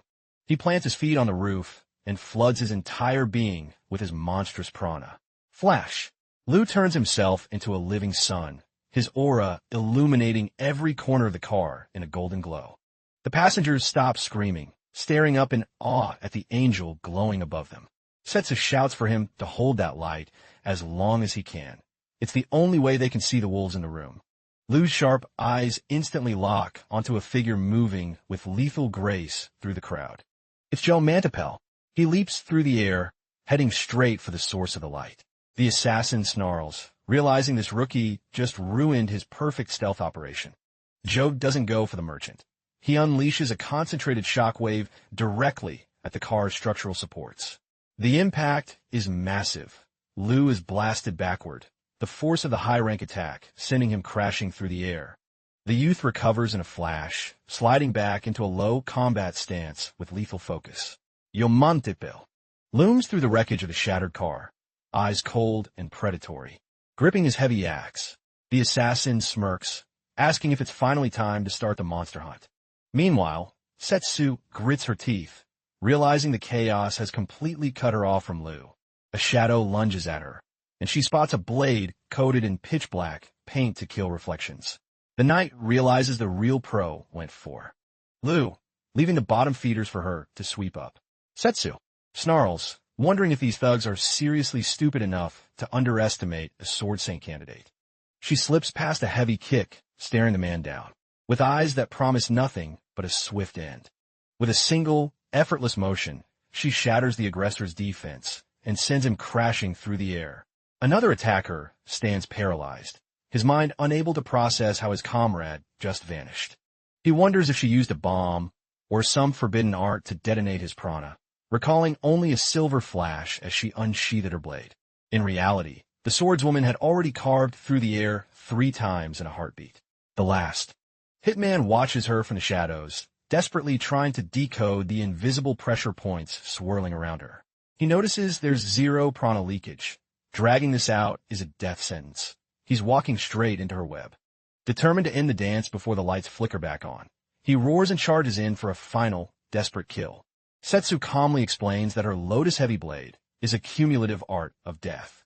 Each stacked slash builds a charge that detonates when the final catalyst strike lands.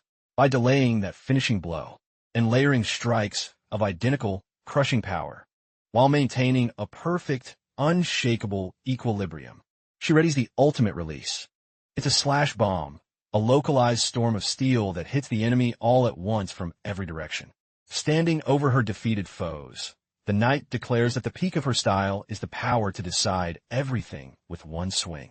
Even if a true heir is out there somewhere, she won't let her pride waver, proclaiming that she alone holds the heart and soul of the Sword Saint's path. Flashback to the training. Liu finally nails the snap, the rope crackling like a whip through the gale. The line stretches perfectly straight across the train's roof, defying the brutal wind pressure. Setsu gives a rare nod of approval, telling him to burn that exact flow into his very soul. She calls this state fluidity, a high-tier manipulation skill that's almost unheard of for someone at his rank. Mastering this means no more wasted moves, only pure efficiency. The scene snaps back to the showdown between Liu and Joe Mantipel in the ruins of the gold car. They size each other up through the floating dust, the air heavy with killing intent. The swordsman centers his breath for the real fight. Then, they vanish, colliding in the center with explosive, bone-rattling speed. Their weapons meet in a shower of sparks. Yomantipil widens his eyes, stunned that a rookie can already tap into the power of fluidity. The assassin roars, releasing his own dark aura. The sheer force of the outburst blasts the youth across the car, slamming him into the twisted metal. Passengers scream in terror, realizing they're caught in a crossfire between 2 absolute monsters. Joe Mantipel mocks Liu's potential, saying, It's almost a pity he has to break such a promising toy. The youth pushes himself up, coughing through the dust. He knows his opponent is a wall he hasn't climbed yet. He sees the assassin using fluidity as naturally as breathing and realizes he's facing an elite Espada officer. But even so, Lu knows there's no backing down. He has to break through or die trying. He concentrates, trying to force his own fluidity into his blade. But the synchronization snaps. His attack fizzles out into nothing before it even grazes the target. The backlash of the failed technique ripples through his muscles like an electric shock. Yomantepel just scoffs, seeing that the boy's ultimate move is still a half-baked mess. The assassin pauses, observing his prey with a mixture of pity and contempt. He concludes that Lu is nothing more than a tragic waste of potential. He looks at Lu's miraculous prana reserves and wonders why no one ever taught this monster how to actually use his claws. He figures the boy grew up in some peaceful bubble, letting his godlike talent rot away in safety. Joe Mantipel decides that. If he's just a beast trapped in a fragile shell, he's an easy kill, though a complete fluidity would have been a nightmare. They square off again, the final act of the duel beginning. Lu realizes he's hit a double-edged wall. First, he can't keep his fluidity stable under pressure, and a second. The youth suddenly erupts, throwing a wild, massive burst of energy toward the assassin. Joe Mandipel flinches, wondering if the kid has finally lost his mind and opted for a suicidal self-detonation. The second problem is fluidity and the Sword Saint style are fighting each other instead of merging. Lu realizes he can't juggle both high-level techniques at the same time yet. Yomantepel leaps high to evade the blast, laughing that letting such a treasure go to waste is the real crime. Then, he hurls his heavy axe like a meteor at the grounded boy. Lu twists his body, the blade whistling past his ear by a fraction of an inch. But the assassin is already there, catching the spinning handle in midair as he descends. He slams the axe into the car's wall, spraying a hail of jagged metal shards. The debris pelts Lu, blinding him for a crucial second. Joe Mantipel seizes the opening, lunging in for the execution. Steel screams against steel as they lock blades in a desperate struggle for dominance. Lu feels his blade groaning. At this angle, the axe will snap his sword like a twig. With a sudden, forceful kick, he boots the assassin back, creating just enough breathing room to reset. He realizes his opponent isn't just a brute. He's playing a high-speed game of chess. And the strongest always win with their brains before their blades. The swordsman remembers his survival training. The Sword Saint style isn't a static form. It's an evolution. He shifts his grip, deciding to gamble everything on a hybrid move. He lunges forward, unleashing a combined Gale x Lotus Barrage. Joe Mandipel recognizes the move from earlier and laughs, dismissing it as a desperate, repetitive parlor trick. But his laughter dies in his throat when the strikes actually start drawing blood. The high-speed slashes hit like armor-piercing bullets, building up a hidden resonance wherever they touch. The assassin realizes he's too slow to dodge, but tries to tank it, thinking the individual hits are too light to kill. He mocks the power level, claiming 1,000 paper cuts won't stop a rank 108. Lu just gives him a cold, knowing smile and agrees. You're right, they're light. The Gale provides the speed, but lacks the Lotus weight. However, the swordsman reveals his true trap. It wasn't meant to kill, only to pin the assassin's feet to the floor. He concludes that controlling the flow of a single, final strike is easy once the target is stationary. The realization hits the assassin like a cold bucket of water, but it's far too late to move. Lu draws his sword back, the air around the blade vibrating with pure, focused destruction. He lunges, burying a single, absolute strike directly into Joe Mandipel's heart. And that's a wrap for today. Did you guys enjoy this insane clash? I know I did. If you're dying to see what happens in the next chapter of Lu's legend, don't forget to smash that subscribe button and drop a like on the video. Catch you in the next recap, everyone. Stay tuned.